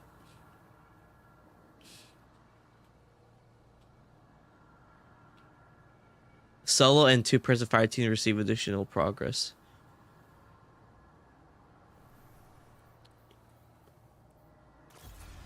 You know what? Fuck it.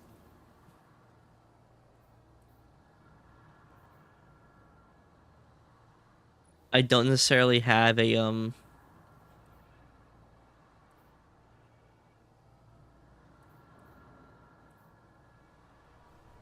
Okay, let's be funny and do a solo Spyro the Watcher run. I'm like, I don't think we're gonna make it anywhere, but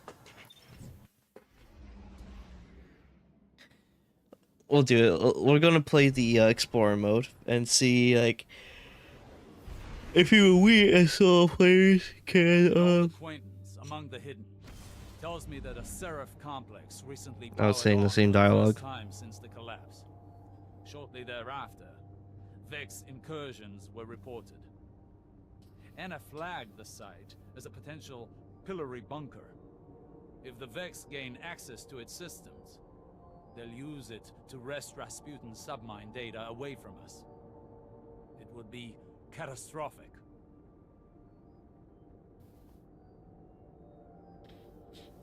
I will say right quick that I don't know if I'm gonna be able to do another Expedition 33 stream this week.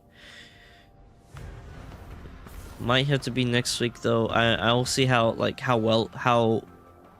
good I turn out throughout the week so that I can do that.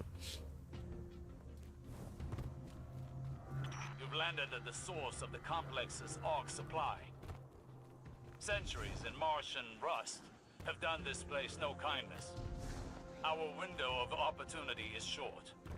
Arc surges destabilize the complex, and Vex are breaching the command matrix. Go.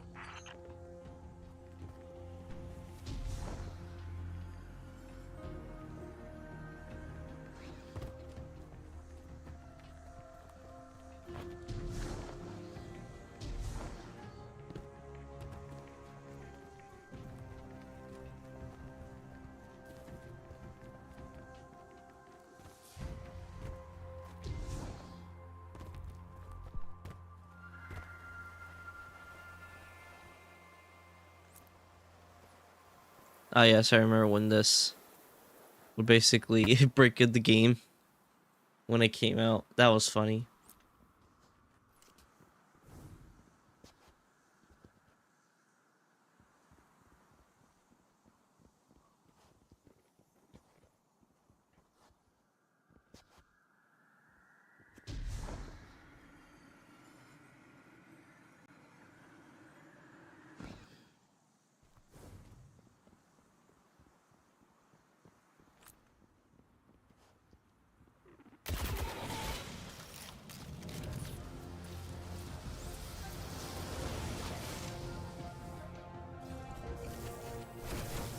Wire nodes. Activate wires. Yeah, I kind of remember that. I had done this dungeon plenty of times in the past, so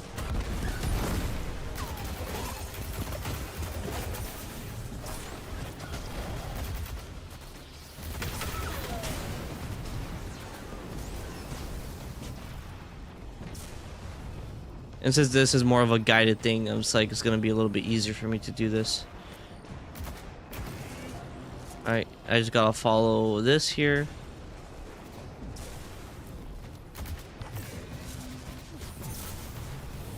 Follow the wire to this one. Follow the wire back to this one, and then jackpot.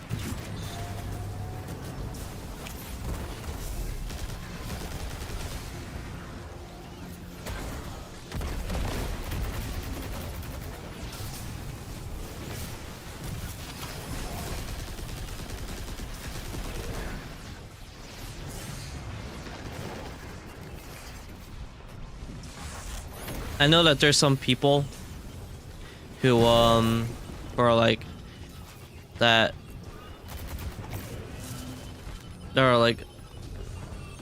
saw some aspects of the Explorer mode for this, and they were like, oh, it's too handholdy for people. I'm like, I'm not gonna name names. I know one person who said it, but I'm like, bro, I'm like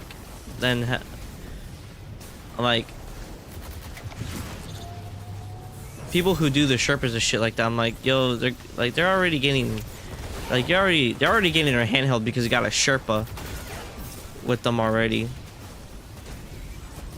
It doesn't necessarily tell you everything either, so...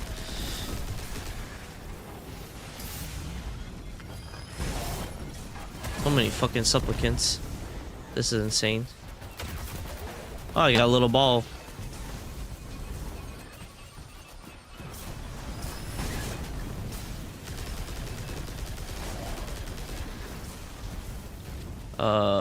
Okay. Gotta go up here. Gotta get the thing.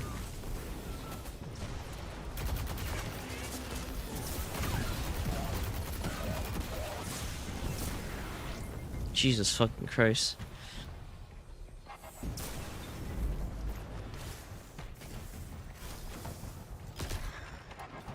I do not have any ammo.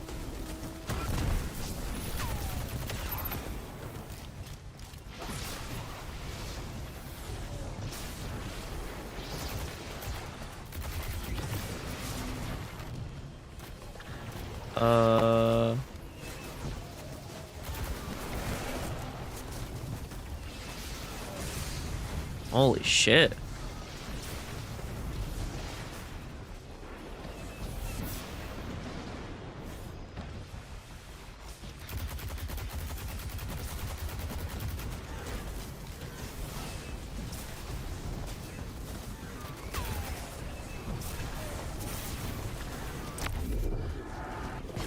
There we go.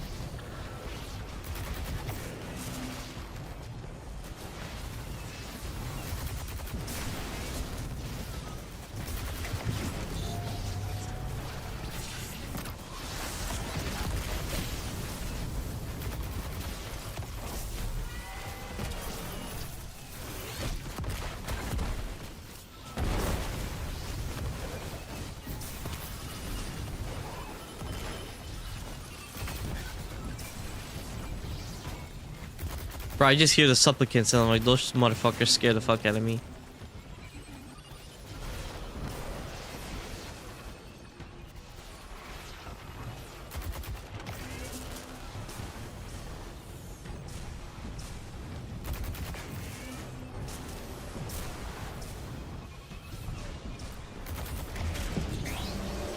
Nice. Usual to see Soul Device of Vex outside the Black Garden. They're a fanatical sect of programming devoted to the darkness. Or rather, the witness.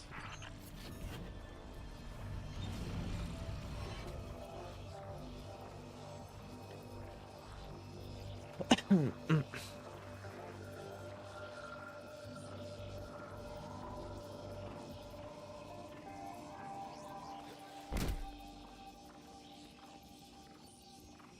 Ishtar Collective in a Seraph complex. Peculiar. They were rivals in the Golden Age. This wasn't just a pillory site, it was a joint research facility, focused on extrasolar colonization efforts. The Soul Divisive have been scouring research logs. They were looking for something more than to imprison Rasputin's subminds. I think if I remember, it's right here. Yep.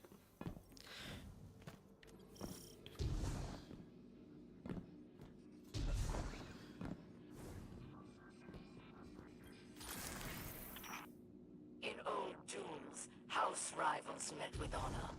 The first blooded blade ended the duel.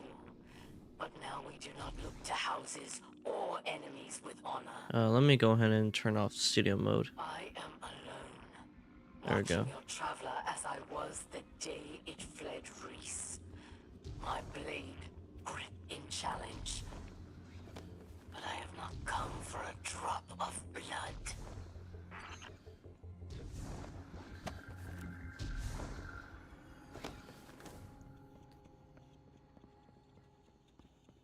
I don't know if chests will also have like different variations of said weapons.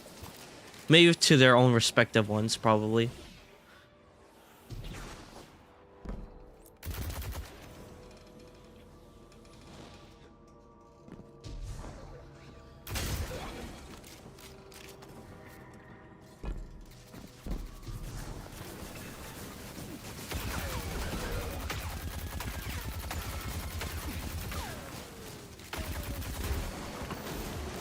Oh.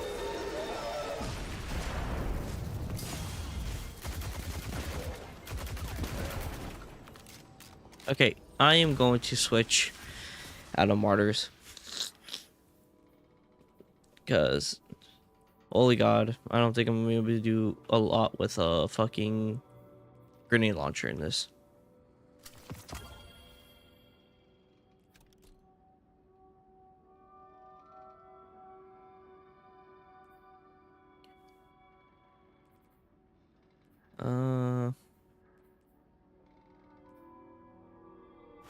I'll go Prometheus back in there.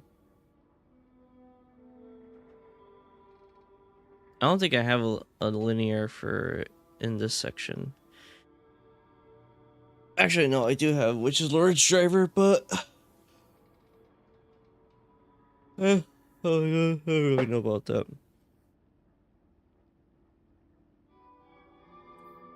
Actually, I have a really good case to actually use some different weapons in here. Oh, sorry. Where are you? Yes. Let me get Izzy out. Because Izzy's actually going to be pretty important.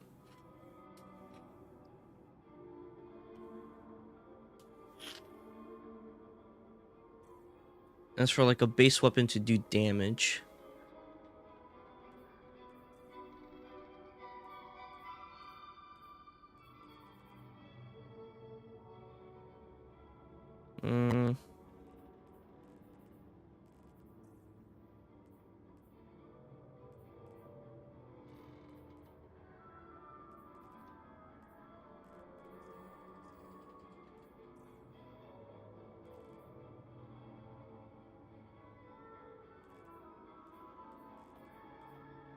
Damn, that was because I should just grab the prospector from there and then throw it in here.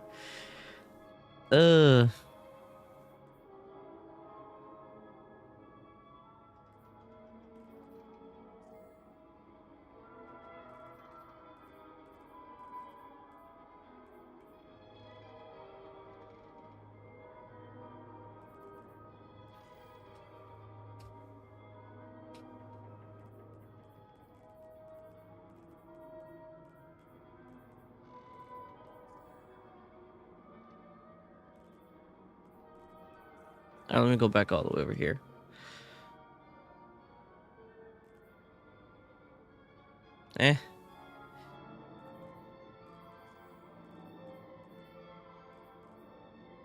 Alright, let's be kind of funny. Let's just use the submachine gun. Alright, Izzy.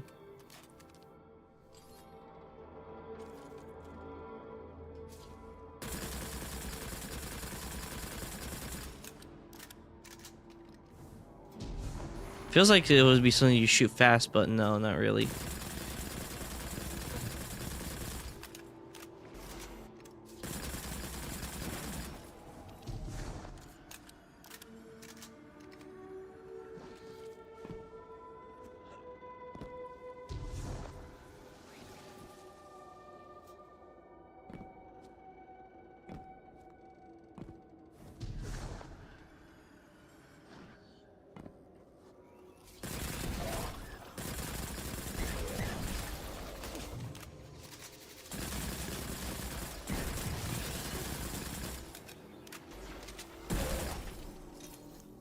I don't have any special ammo.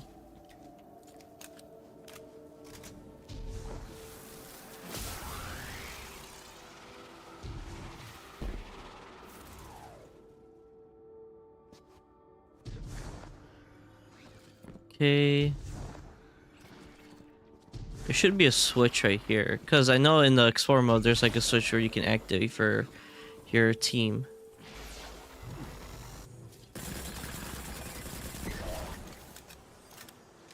Oh yeah, the platform.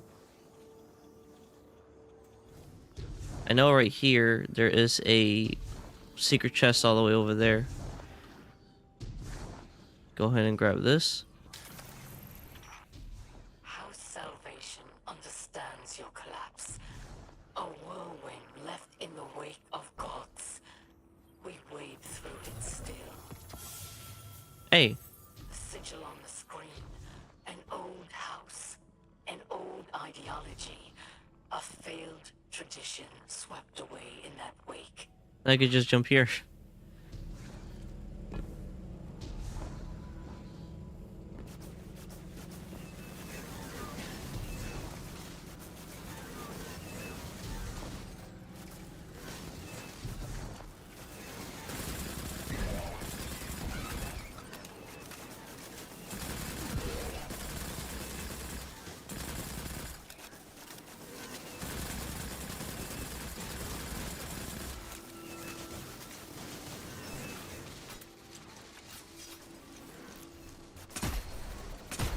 There we go.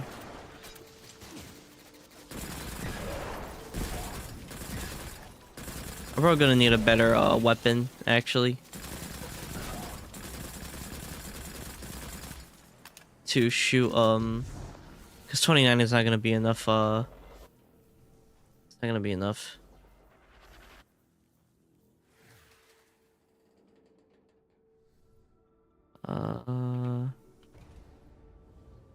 Let me re-access the vault again.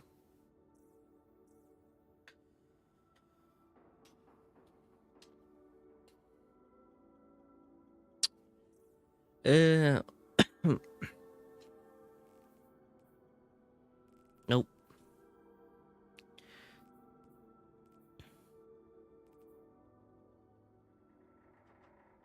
I mean, I could try adaptive frame.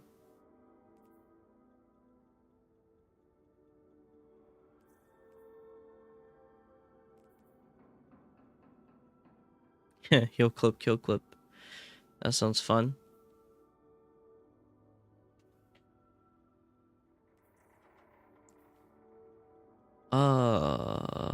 Man.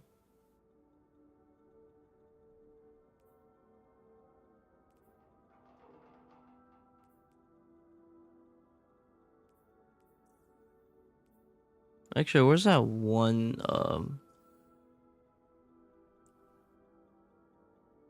that one weapon? It's a auto rifle. I forgot the name of it though.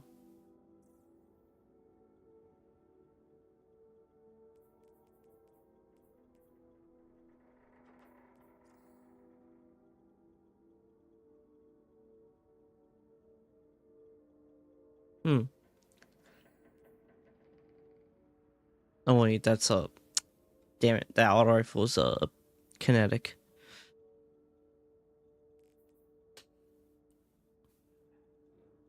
Alright, fuck it. Prosecutor, come over here.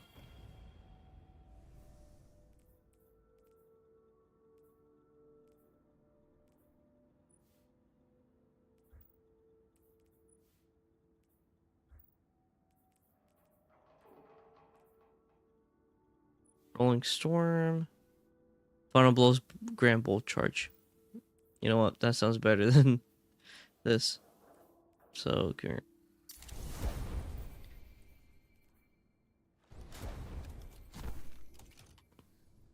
Alright, there we go. Oh yeah, that's better.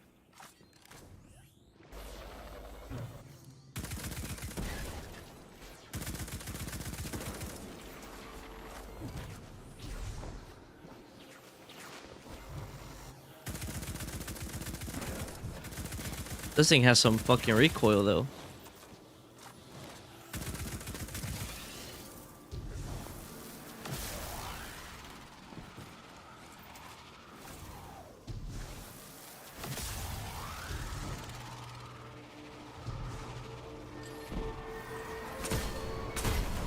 There we go.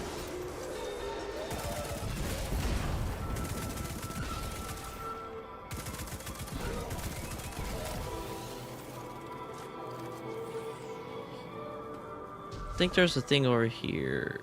Oh, wait, no, I was wrong. I was wrong, and I'm dead.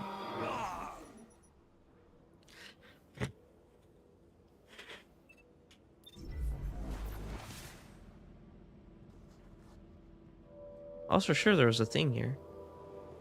Or am I wrong?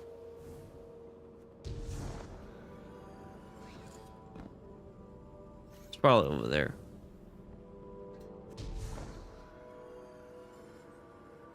Yes. The devils are gone. At times I feel like I am with them.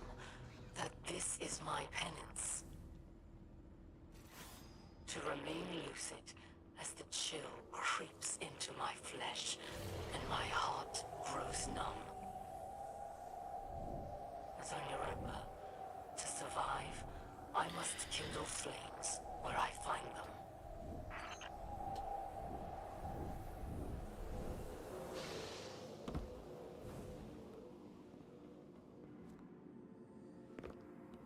The information stored here, but could it be linked to my visions?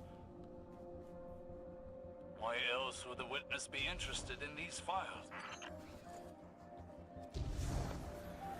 I probably should eat something.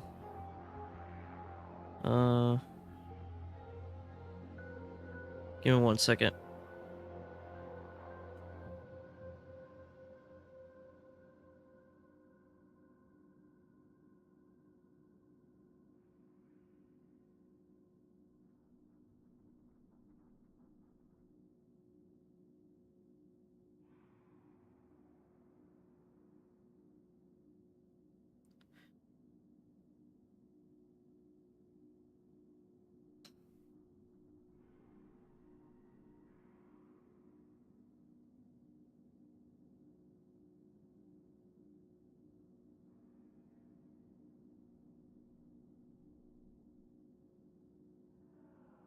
And I am pretty tired though, I'm not gonna lie.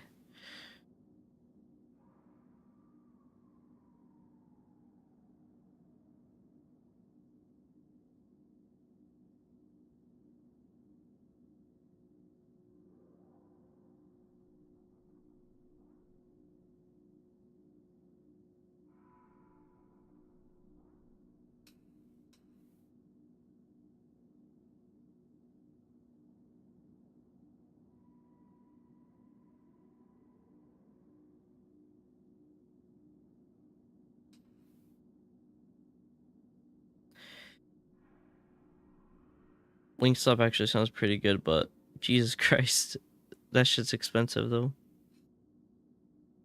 I think that's my one big drawback with Wingstop is that it's fucking expensive.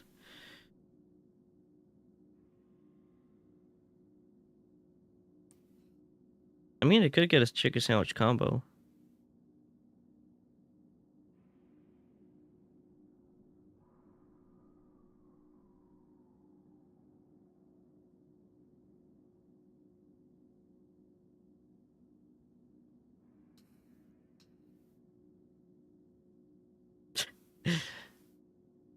So what has changed so far?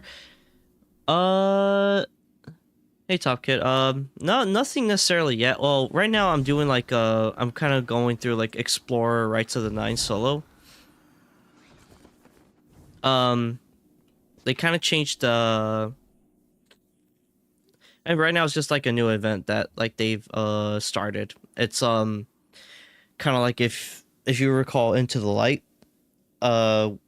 no, instead of like a new mode and bringing back like classic reprise weapons, they're using 3 dungeons and kind of use them as a. They're kind of like in a sense not reprising the location that's like adding like new mechanics and stuff like that, but kind of just it's like it's similar to like Into the Light though, in the cadence of it having like weapons from dungeons in the past, specifically 3 dungeons, and basically them having like a new adept style or yeah, kind of having like a new adept, and if you do like the harder versions of set dungeons, then you'll get like shinies or something like that. In that regard, the 3 dungeons that were chosen were, if I remember correctly, from back in I think it was like March. I think it was Spire of the Watcher, Ghost of the Deep, and Prophecy. So all those weapons are gaining like also like reprise, and they're also gaining like new perks and stuff like that. and I think each week, it's gonna be a new dungeon to play. Well, it's gonna be one out of those 3 dungeons to play. So this week right now I know is Spire of the Watcher. I think I don't know next week. I don't know how which one comes after that. I want to say it's Prophecy or it's Ghosts, one of those two. But you have Explorer mode, you have Eternity mode, and you have Ultimatum. Explorer mode is basically kind of your guided walkthrough through the dungeon. So it's basically for people who've never played a dungeon or people who have to try soloing it but who are not, don't have full confidence, who have the confidence to do a solo dungeon. If you're speaking about the update doesn't necessarily have like the update. Well, not update, but if you're talking about the reveal stream, there is a lot to go through with that reveal stream. Because I mean, obviously they announced like the new expansion and stuff like that, but I guess I'll try to pinpoint as best as I can from what I saw. Obviously new location, new story. Apparently they're kind of like taking like a non-linear Metrovania style, which is basically like the story doesn't progress every time you complete a mission. It's kind of like you have to do. It's kind of like you complete. Well, I think it's more of like they said, like more of the side quest stuff. But it's more player driven in the sense of that you yourself have to be progressing the story in a sense. So I guess that's like kind of their form of Metroidvania format.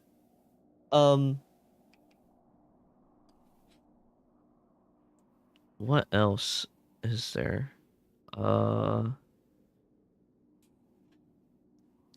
I guess like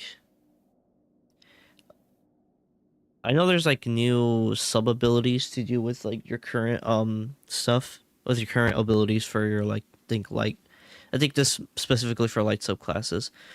I forgot exactly what that is. Think there's a new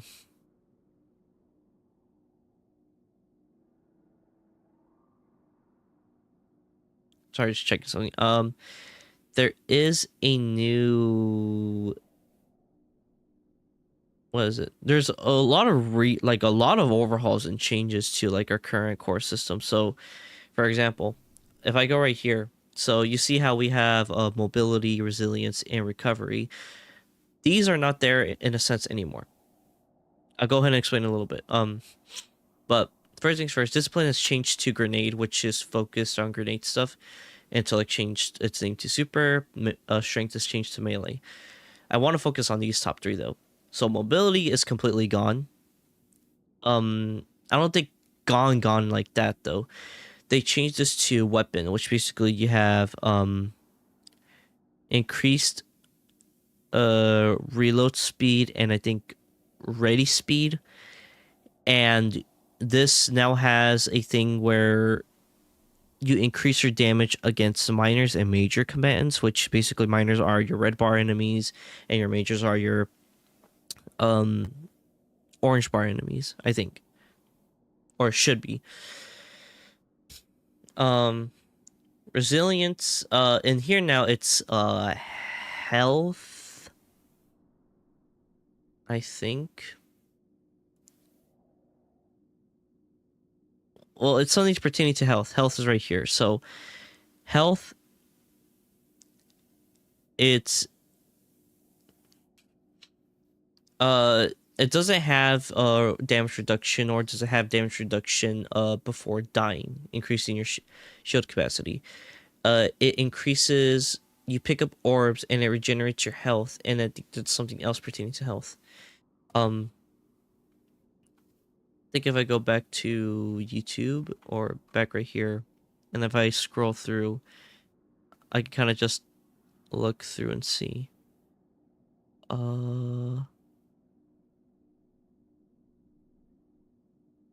There we go.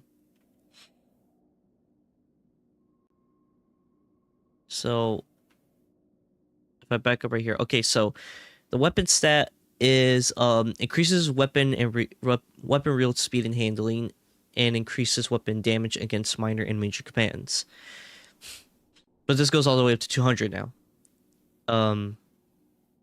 Next one is health. Increases the amount of health you gain for each time you pick up an orb power. Reduces flinching from incoming fire while aiming a weapon. So that's what the health stat is now. And then there's the class stat, which is basically your class energy gain and cooldown speed. And class kind of follows that same thing as what you read in class, in the class ability stat, is now what grenade, super, and melee reads out now. So health and weapons are now like it's kind of combining what we see from all these three a little bit and just combining it into two different stats now, with the exception of resilience, which of reducing damage taken.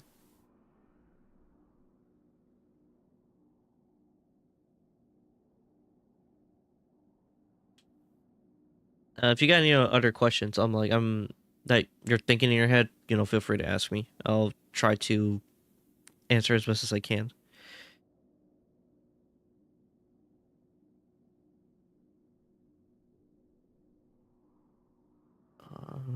Let's see.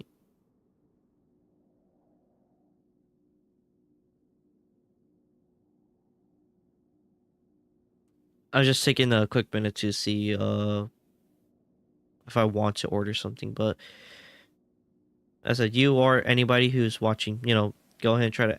If you guys want to ask you something, go ahead. I'll try to about the update or something about the reveal or anything that's came up for right till tonight. I'll try to answer as best as I can.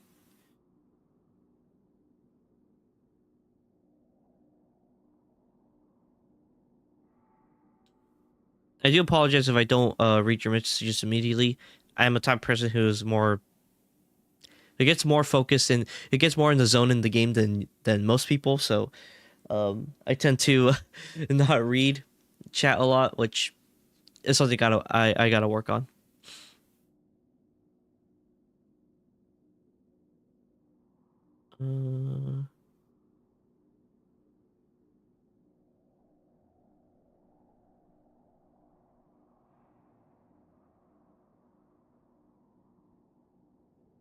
Honestly, I'll probably just get like a sandwich or a chicken sandwich or something.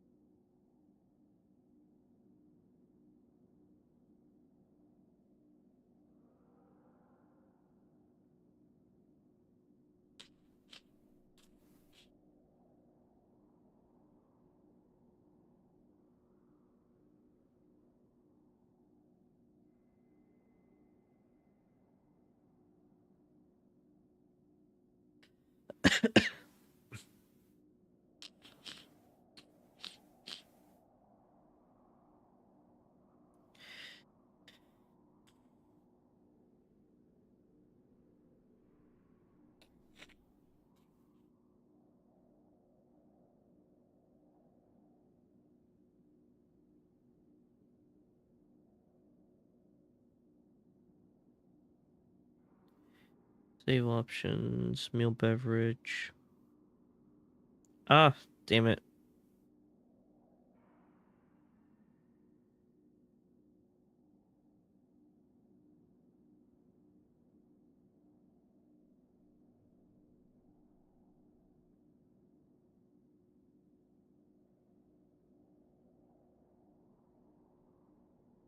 Yes, remove pickles.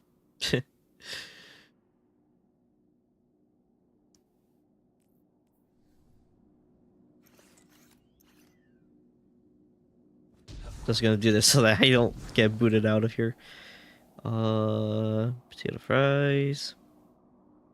Yes.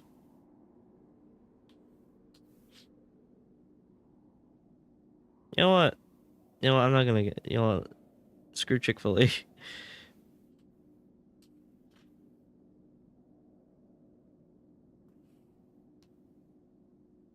And be faster to get Chick-fil-A, but I do want to get a Wingstop chicken sandwich though.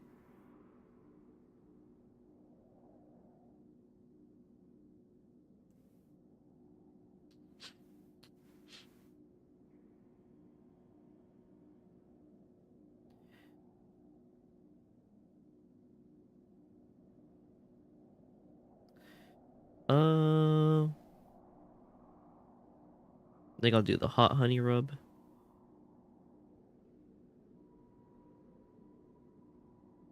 Lemon pepper seasoning. Well done. 20-ounce soft drink. Dark Dr. Pepper.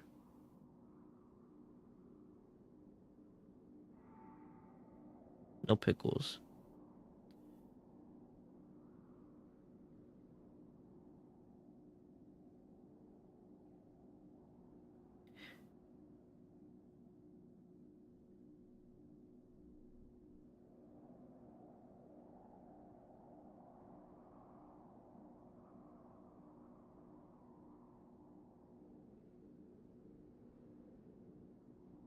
Damn it.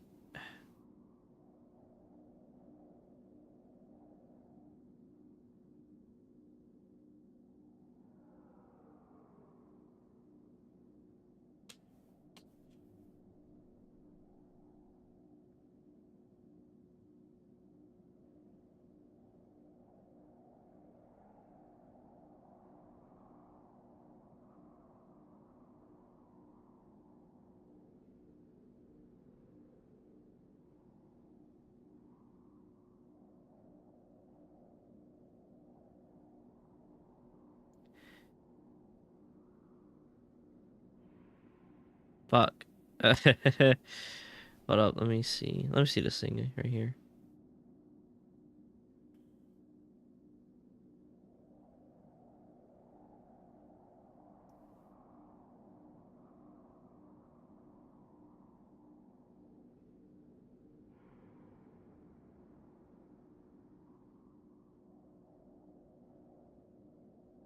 Ah, son of a bitch.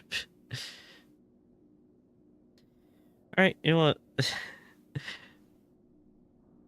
Damn, even then, I'm like, even for ordering like a Wingstop chicken sandwich, that's a lot. Alright, you know what? I'll just...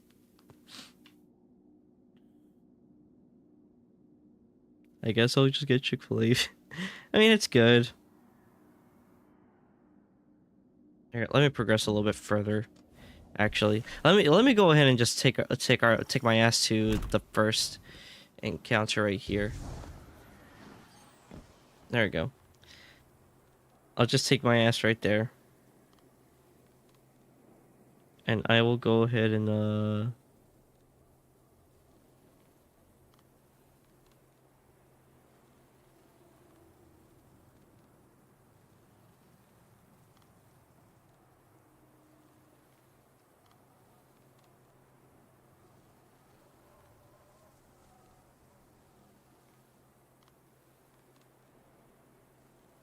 fast is near you.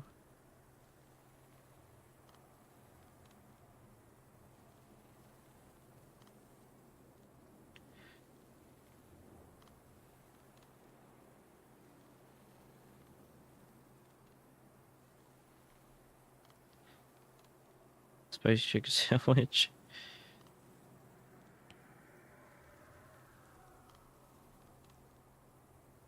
No pickles. Waffle fries.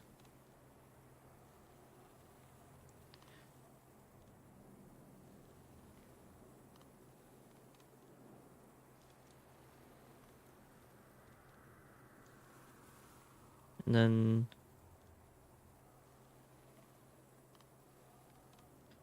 actually, I guess I'll go ahead and ask this twice.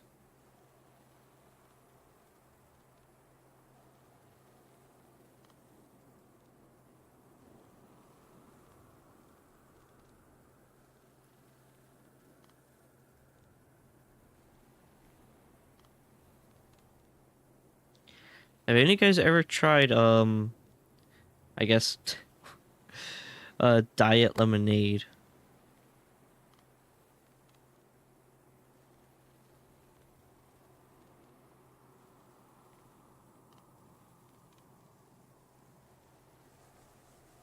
Diet lemonade from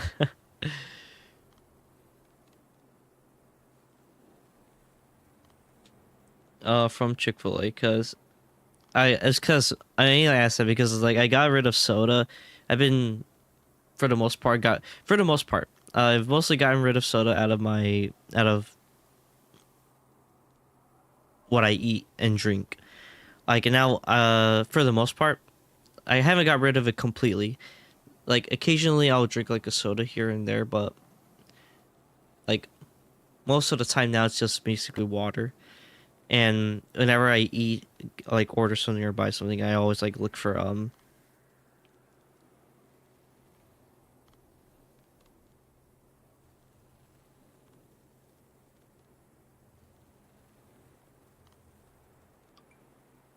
there we go. I always like look for a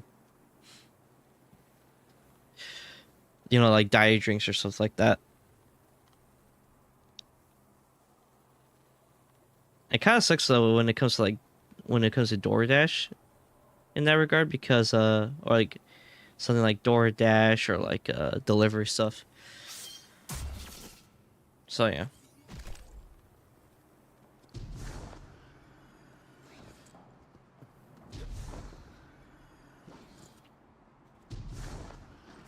All right, I think we should probably be starting.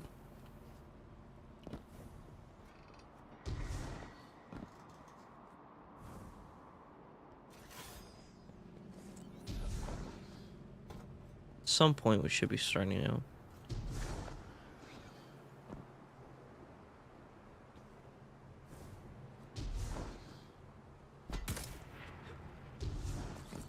Huh.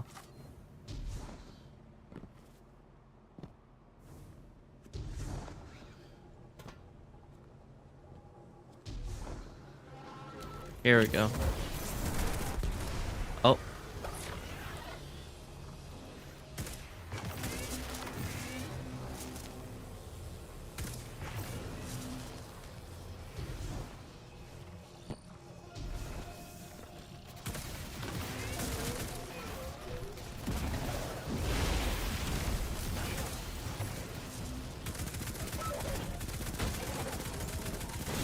Honestly, I like having I think in this part I do get a little bit confused because I'm like where the fuck am I going with like the little buff.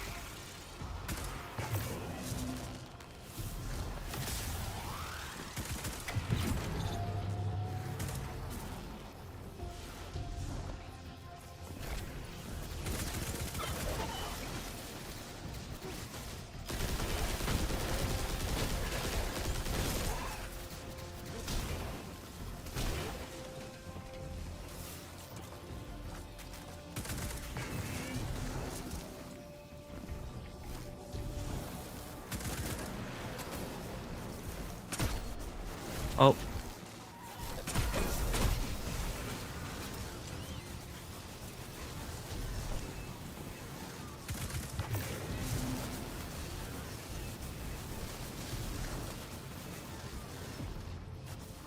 Waiting on your order. Damn, they were like already right there. That's crazy.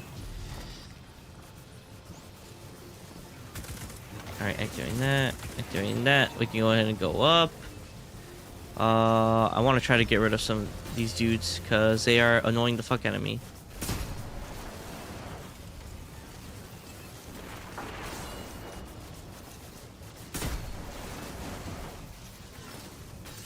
Alright, there we go.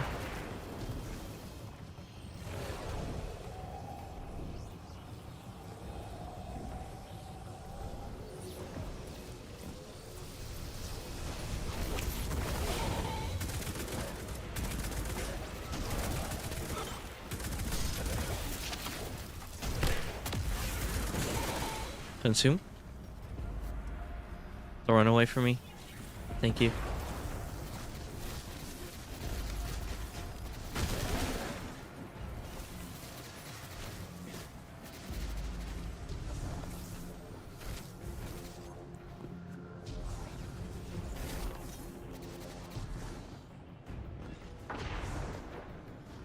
Where is my artisan guy?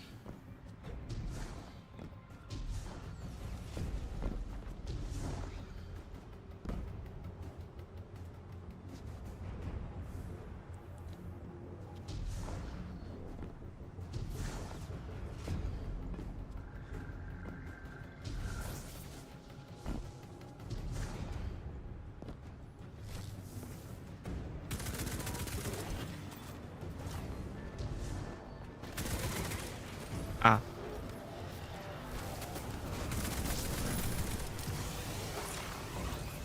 Okay, cool.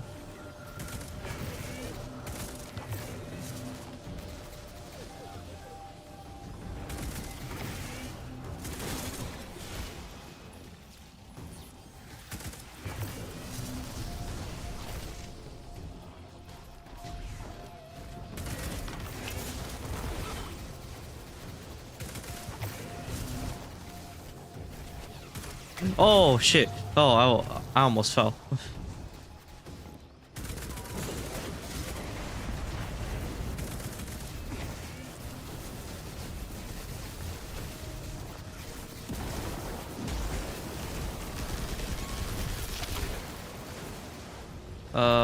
Where is the other thing?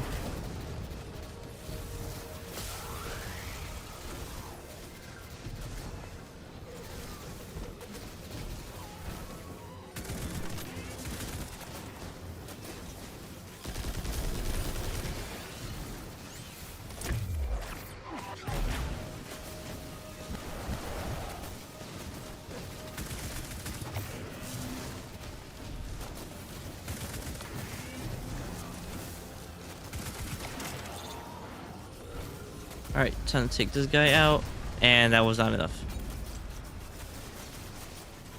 That's fine. There we go. He's dead.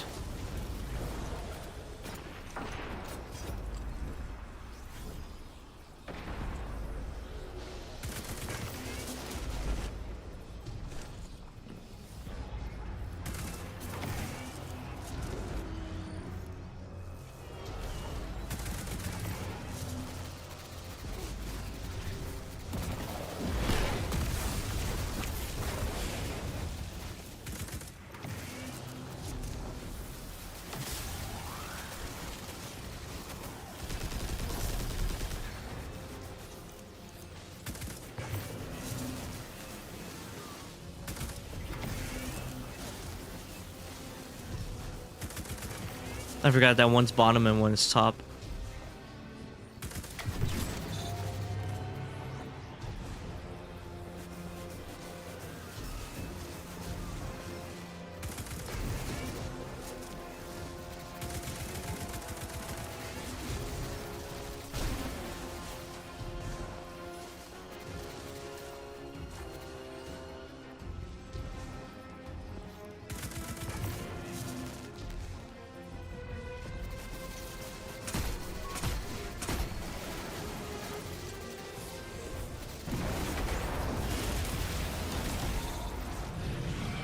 And we did it.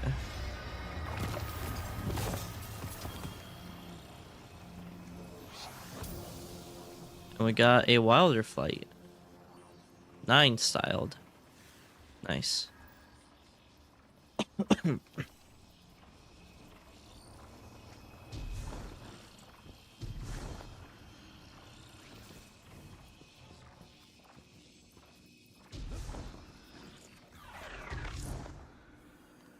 Vex mine remains in this terminal like an open door.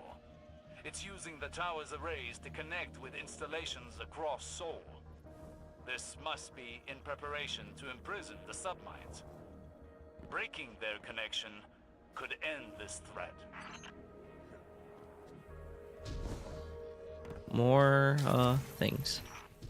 Honestly, I already have these like little collectibles, but hey, it's cool to see it. Their own, to enslave themselves to it. Absolve themselves of will for protection, for certainty, as you have done, as I have been forced to do. But does your future feel certain in this moment? Do not struggle in loss. You would only cause untold bloodshed and pain. I know this.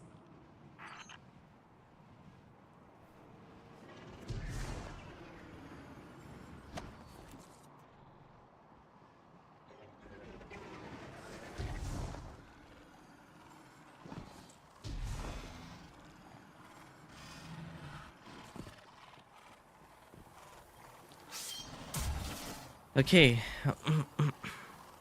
How far are we in a sense out? Oh, my food's already heading to my direction. I'm not really that big of a I'm not really a person who likes to eat food while playing games. I'm not the type of person. Like, I've done it in the past and it's been messy and it's just I don't like my controllers to be messy.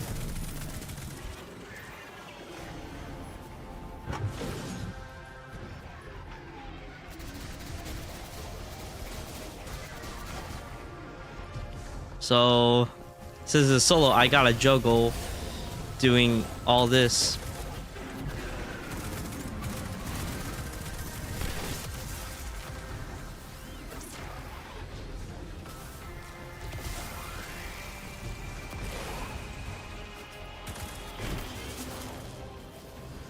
So 1, 2, oh, 2,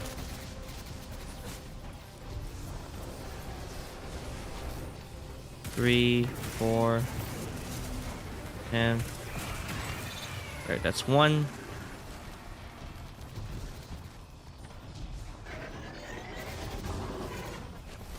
I'll go ahead and just go this way. 1, 2, 3, 4,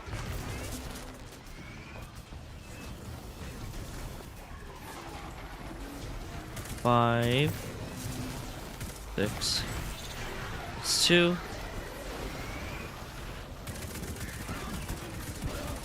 I always hated the fucking harpies. They always annoyed the fuck out of me.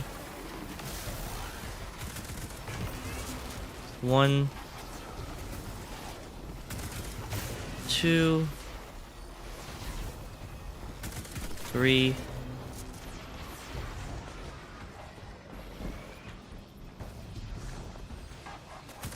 4,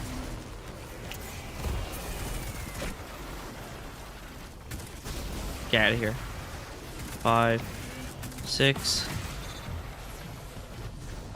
Alright, I have everything in a sense. 1.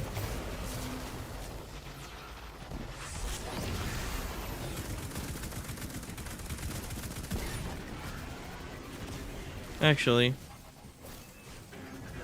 there we go, getaway orders.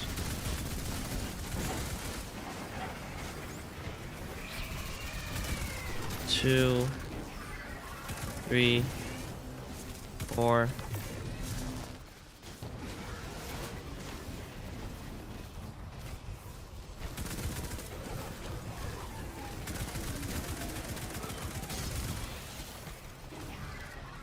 Five. I'll go ahead and wait till last minute.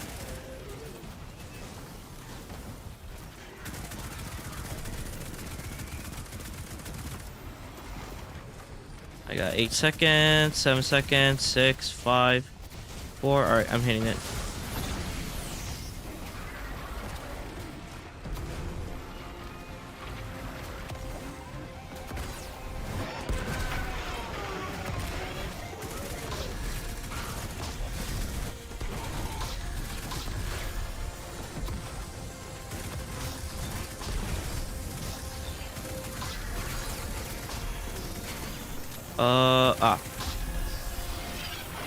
Alright.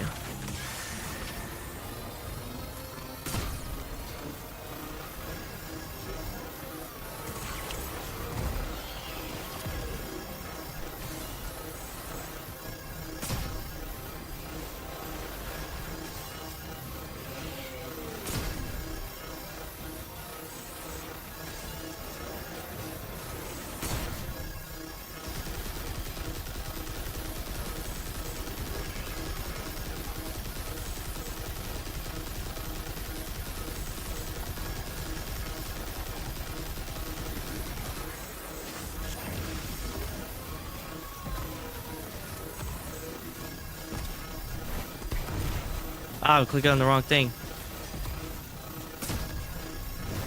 Oh, okay, so, okay, so Explorer mode actually has either a really long damage time or it's a...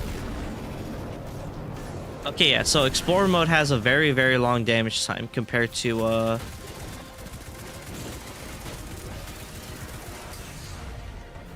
compared to the regular version.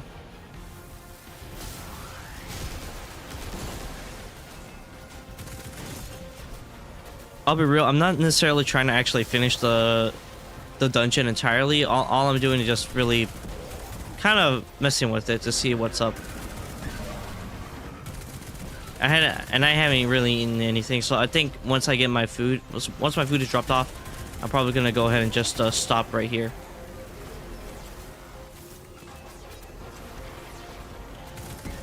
But I will go through. I will probably try to do a couple streams here where I do Explorer mode on Explorer solo on all of these.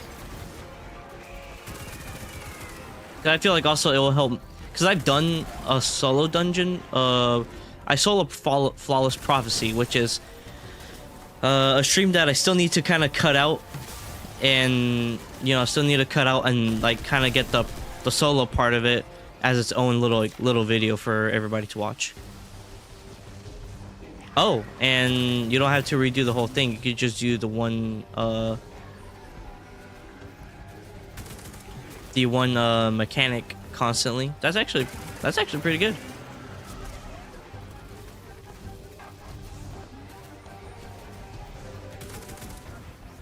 Oh, wait.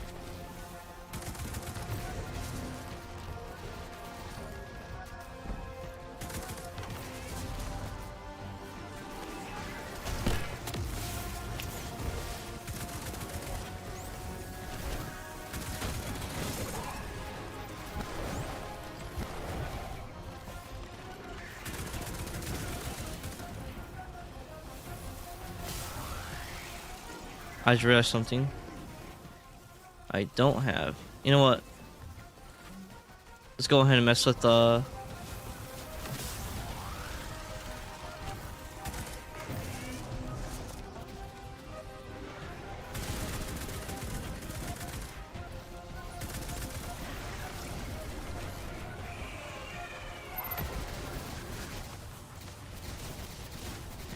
I don't have Arctrician.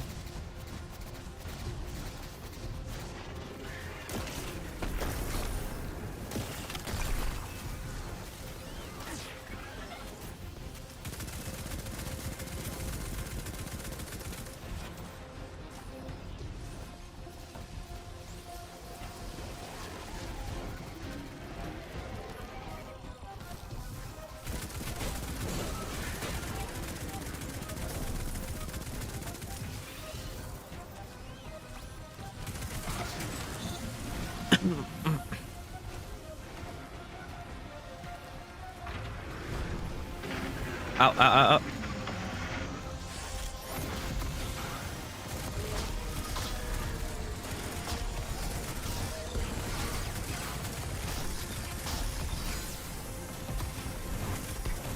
Realistically, I don't think I would personally have enough time to do all this. Okay, there we go.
Okay, so... Alright, so we're done. Okay, so I'm like... Honestly, this ain't too bad. I'm like, honestly, I mean, I think like they could have still made everybody, like new players, still do all the fuel rods.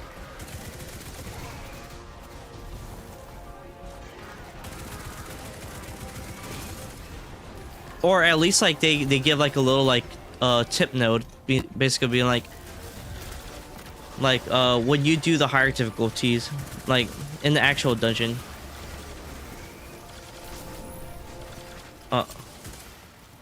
Alright, hold up guys. Give me 1 second.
Hey, so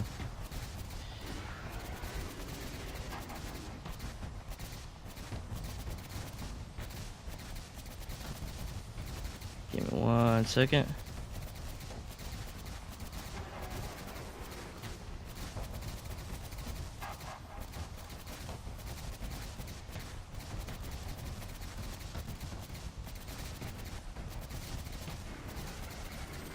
Okay. Apologies about that. My dasher showed up. She was a little confused on the driveway, so I was just assisting her. But I got my food, so we're just gonna go ahead and complete this encounter, and I'll probably just end stream right here. You know, I am enjoying this, so I'll probably like find a day to like do. Oh, YouTube is being stupid right now. But let me go into a safe spot and check this.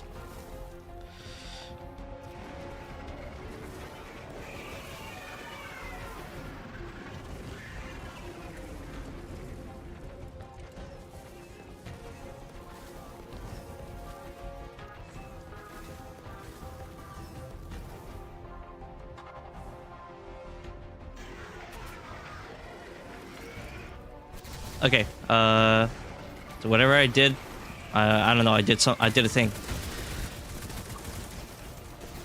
So we're gonna go ahead and finish this right quick, and we're gonna go ahead and, so I can go ahead and eat.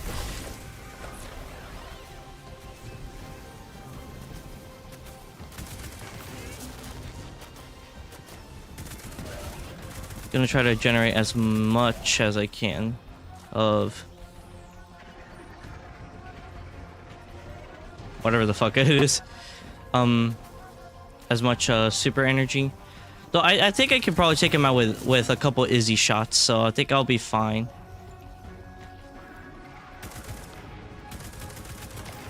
And those two again.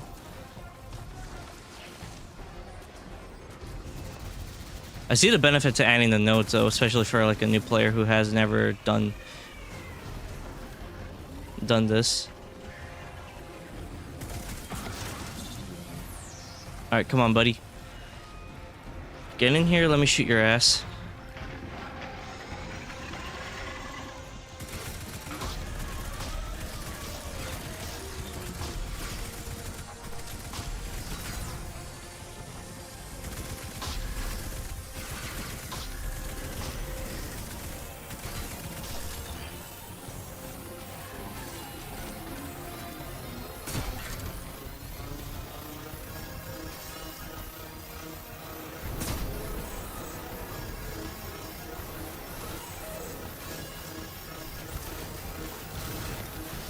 I want to say it gets faster every time you do this.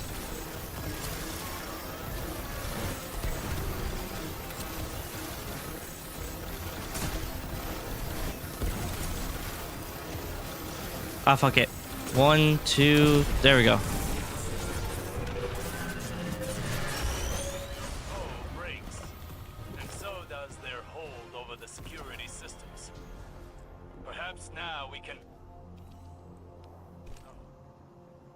No! They're driving the reactor core to a meltdown. It's going prompt critical. Those power surges were intentional.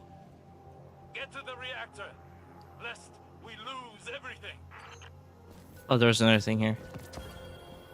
Oh. I'll try to at least maybe make it to where we can get like the extra chest.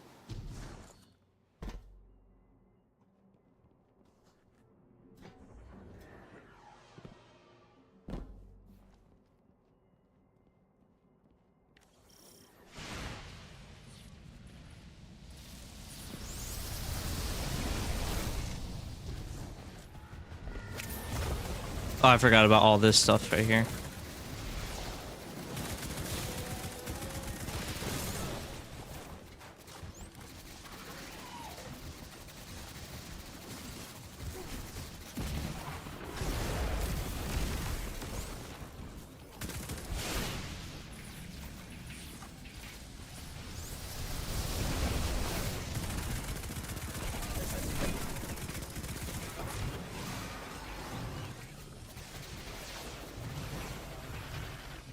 Right, I gotta like shoot one thing at a time.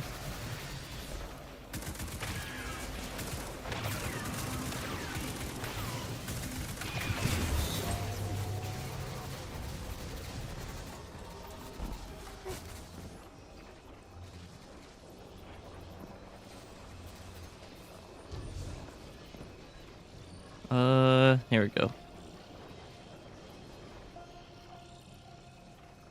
Guardian, what we've seen here proves my visions have merit. We must secure the complex to convince Ikora. Trust is a frail thing. As much as our mission, if this can restore her faith in me, I need this.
Okay, that's one hit, and that's another hit, and then we're good. All right, time to go down.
Yeah, there's a thing in the middle right there. All right, that's one, two. Son of a fucking bitch.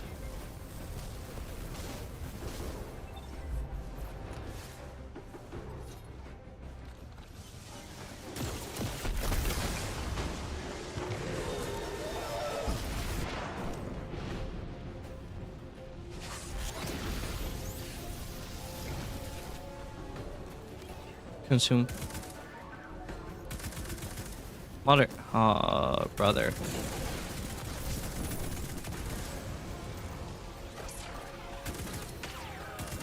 Alright, it's one. Son of a. Okay. 3, 4, and 5. There we go.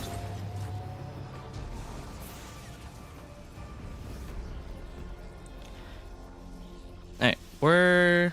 Let me see. Okay. Yeah, so over here is where you'll find the other hidden chest.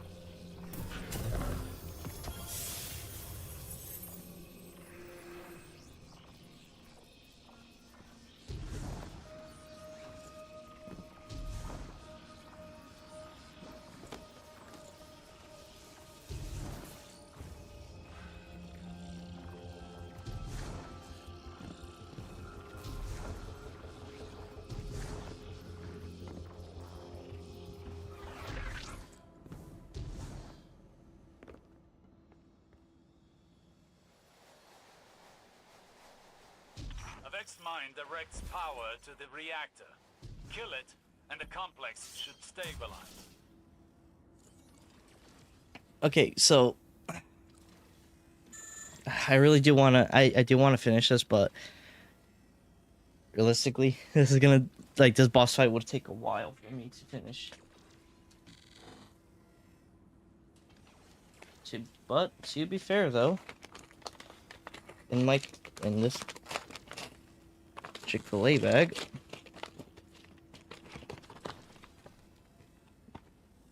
my sandwich is in a little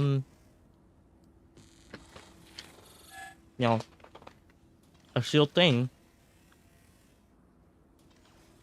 So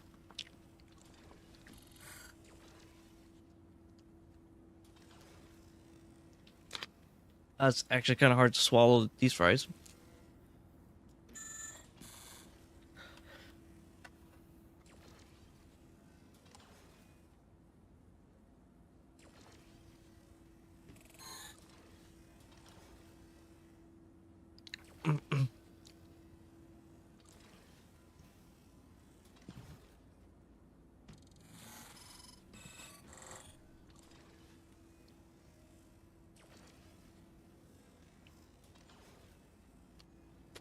Okay, you know what?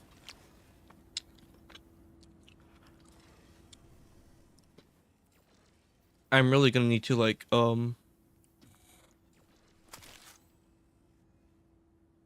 try to output as much damage. Izzy has been pretty good, but I think I'm gonna switch to Outbreak for this one.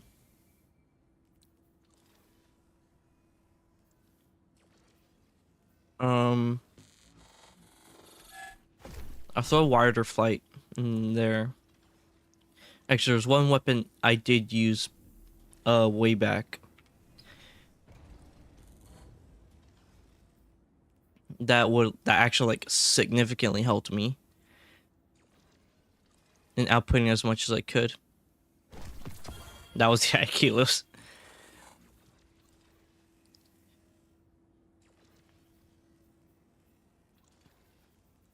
Aikilos was one of the weapons that significantly helped. I'll take this Warlord Spear for that one. And I'll just consume it. This significantly helped me in killing what was it?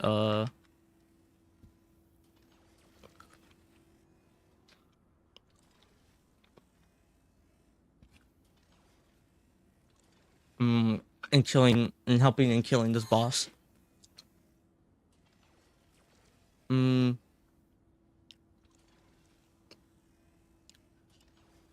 Since it's really just me, I do want to try to output as much damage as I can. So I'm gonna go and switch to Solar. We're gonna go and switch to Dawn Chorus. And we're basically just gonna be a DPS Warlock.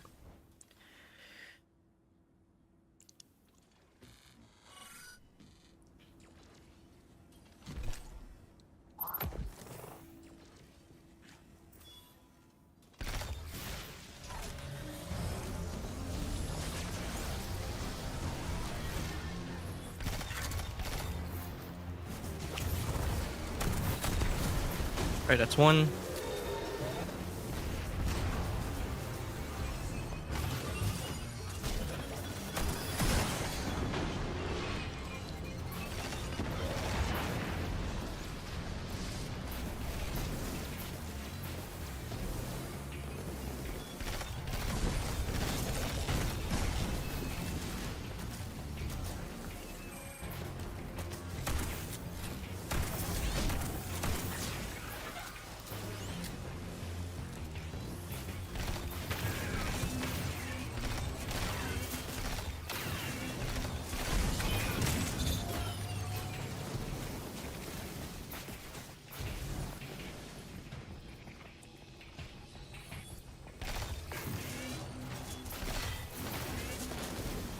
That's one, that's two, that's three, four.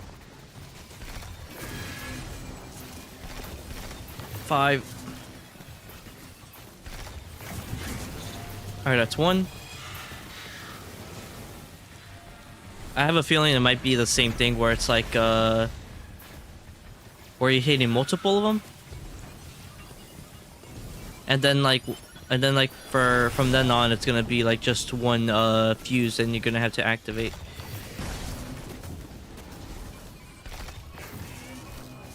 Three, 4.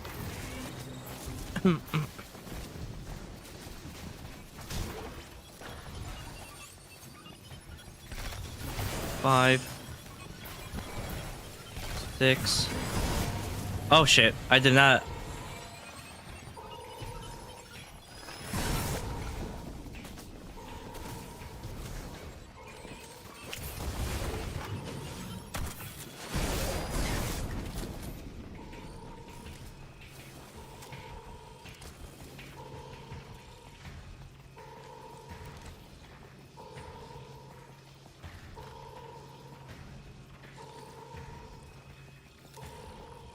Oh shit.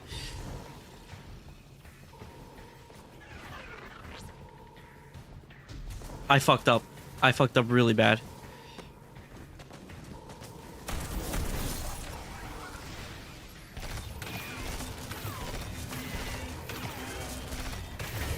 There we go.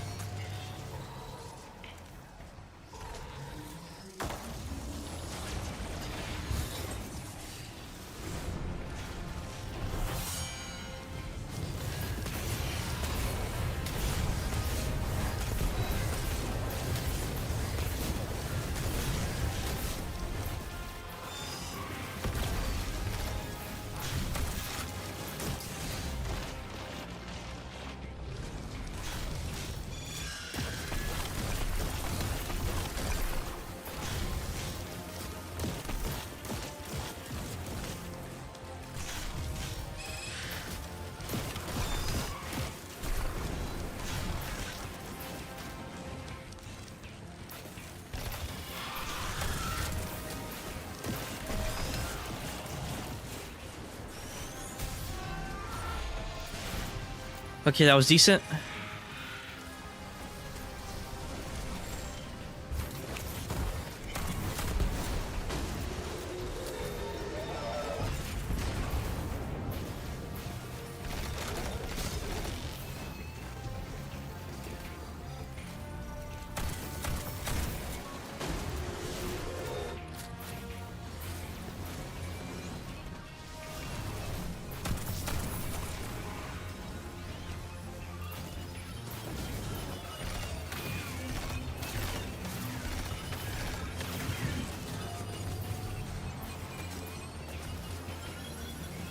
Okay, no, so for this one, you have to do all of them now. Okay, I'm like, that makes sense then.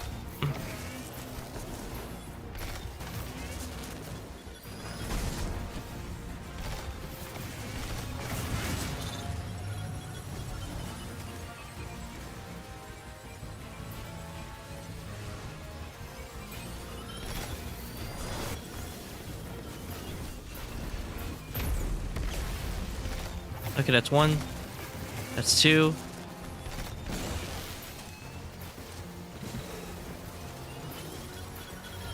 Oh.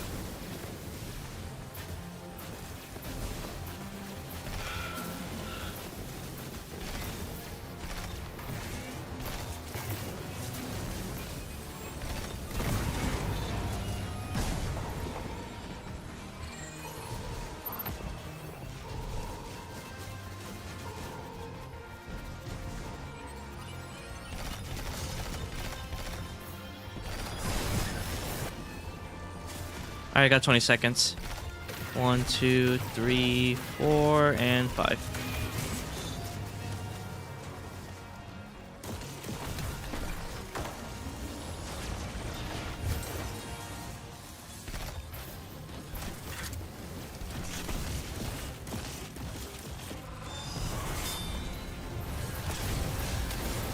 Three, 4, 5, 6, 7, 8, 9, 10.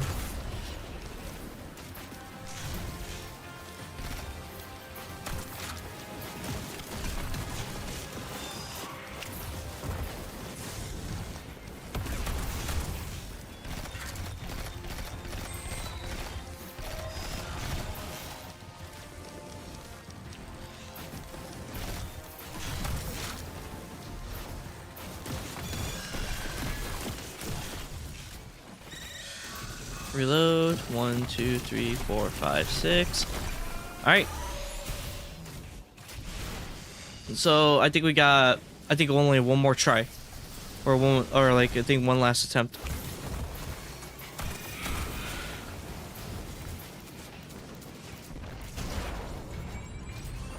Come on, and oh fuck it, whatever.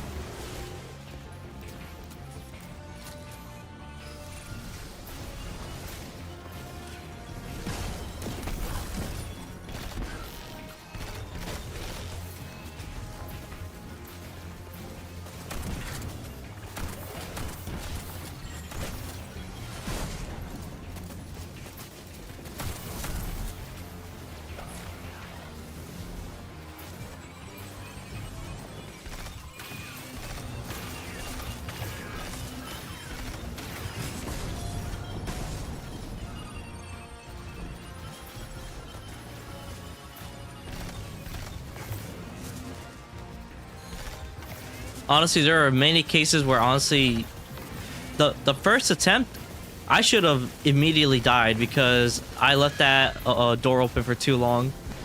So, because in the actual version, you have a very limited time frame to actually do that.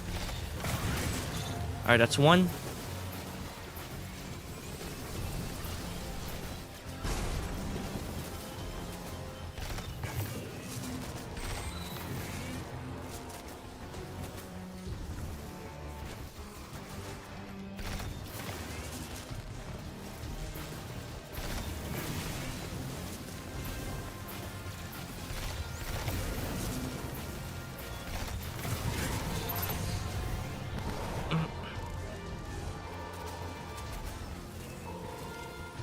I'm pretty sure the enemies in the other modes hit harder than this.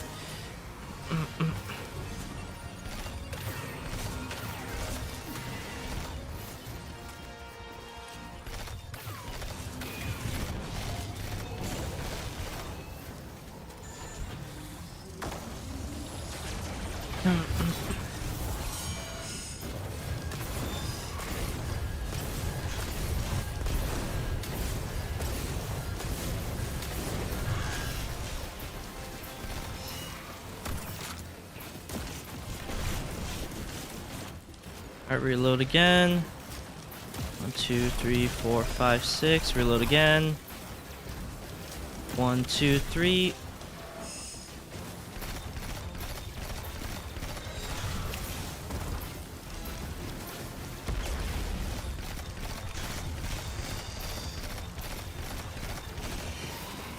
I don't think I have enough to DPS them like this. Worth a shot though. Come on, come on, come on, come on, come on, come on. Wait. Wait. There we go.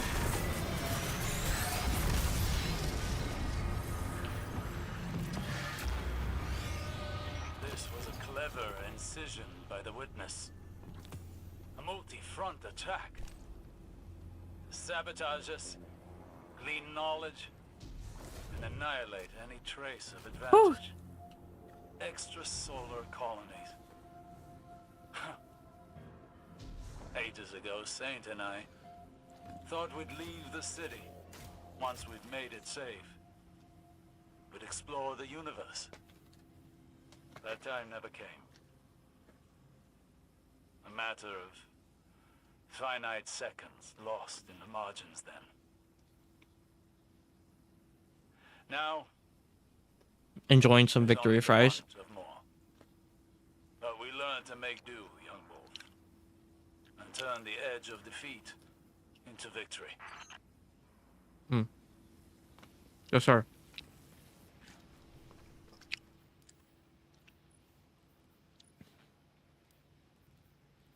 Give me that.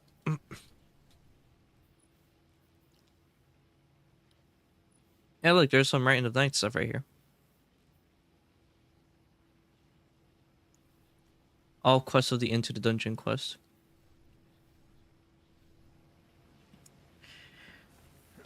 Nice, though.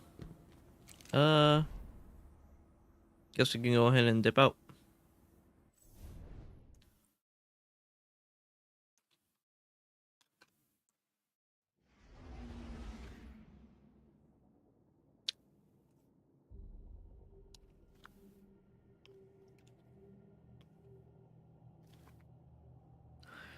All right, guys, I'm gonna go ahead and call it right here.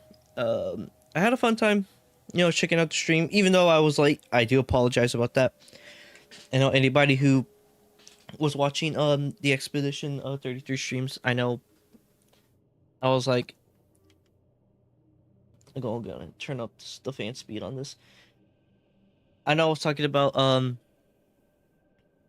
streaming, well, not streaming, but talking about streaming. Yeah, streaming the Edge of Shape reveal stream. I was late to it though. I apologize. Though I was able to get into majority of it though, and pinpoint what I wanted to read out and see.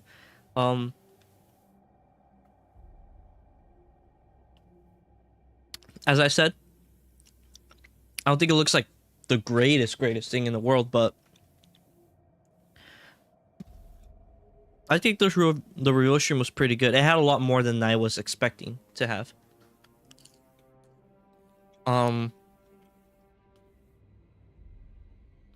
We got to take a look at the Rite of the Nine. At least for like Explorer mode, which is basically the guided mode. For anybody who's new to dungeon raiding and stuff like that, oh my bad, I have a fry in my mouth, but I encourage you guys to try it out. Like, to me, kind of felt like just doing the mission, if I'm gonna be honest. But then also it comes with the experience that I've had of playing that dungeon from the past already, so.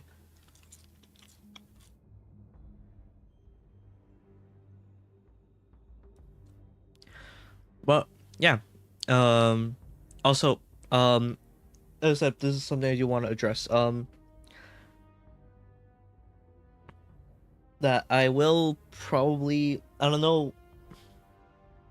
I'm gonna lean to that I might not be able to do an Expedition 33 stream this week. As I said, been kind of having some sinus issues. What's it like? Started as like a nasal irritation. So I don't know if it's gonna get any worse or not, which kind of concerned about, but because I've tried to be as much careful with my health as I can. So whenever something affects my whenever I get like an irritation in my sinus, it kind of signifies that I'm gonna get sick in some way.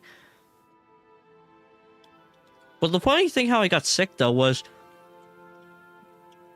I found out a German roach in the bathroom. I decided to take some all-purpose cleaner, shoot at it. That shit was actually pretty strong, and so then it fucked with my nostrils. So I think that might be the reason why my nasal passage got so irritated. I don't know if it was like necessarily a allergic reaction, but yeah. Like though my throat, my vocal cords, like they're all fine. It's just my nasal passage, and I'm just concerned that it might get worse and it might end up affecting my throat, where it probably builds up like mucus and stuff, and then it gets into my throat and then becomes phlegm. Which, if you guys have dealt coughing with phlegm, that shit is not great. That fucking sucks. But yeah. I'm gonna go ahead and leave right there, guys. As I said, might or might not be able to do an Expedition 33 stream this week, but hopefully next week, and if we're even more hopeful, then maybe this weekend. But yeah, thank you guys for thank you for everybody for coming and watching Rite of the Nine. Watching the Rite of the Nine stream with me. And, even though I was late to it, once again, I do apologize. Though I do hope you guys enjoyed, and let me know what you guys thought about the review stream and what it showed. And actually, I'll do you guys a favor. If you guys want to watch the entire stream, I'll go ahead and paste it right here. Send that into the chat.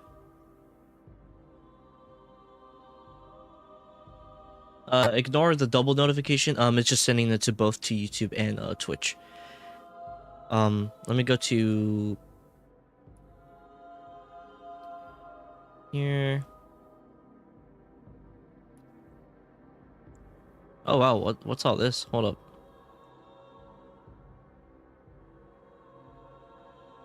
Oh, that's the Star Wars thing.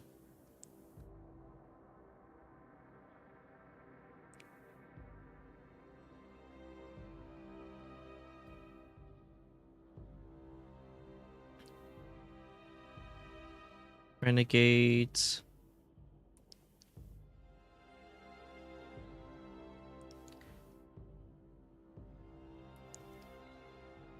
Heresy Right of the Nine. Edge of Fate reveal trailer. Edge of Fate reveal trailer. Edge of Fate.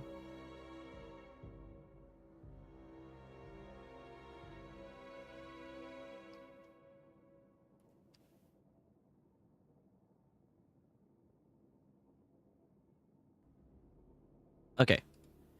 Starting right here. Copy this.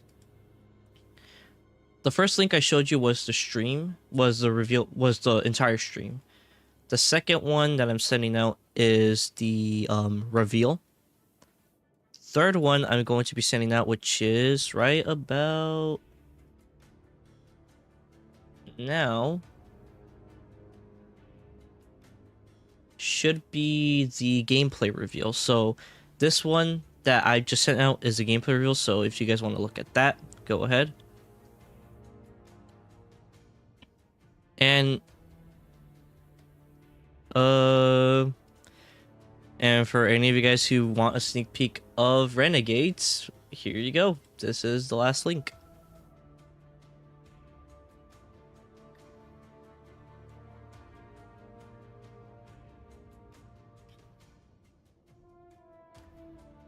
So everybody on Twitch, everybody on YouTube, go ahead. If you guys want to see those, check those out.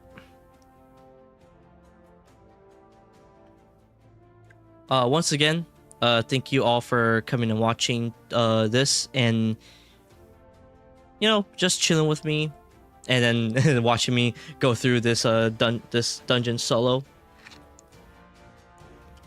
Even though it was honestly a lot easier since it was Explorer mode. But yeah, I'm gonna go ahead, stop right here. I'm gonna go eat my chicken sandwich, and you know, watch some gameplay stuff of it. Maybe, I don't know, watch a show or something. I don't know. Once again, thank you guys for coming and watching. Everybody stay hydrated out there. Posture check yourselves. Move around, get the blood flowing so that your body doesn't stay stiff from sitting on a chair for too long. And if you guys woke up in the morning to somehow catch my stream, go ahead and head to bed because you guys deserve it. And for anybody watching this at nighttime, go ahead and head to bed because you deserve it too. Alright, I'll see you guys in the next stream. As I said, hopefully it's this week. Hopefully, if I feel better, then this week I can do an Expedition 33 stream.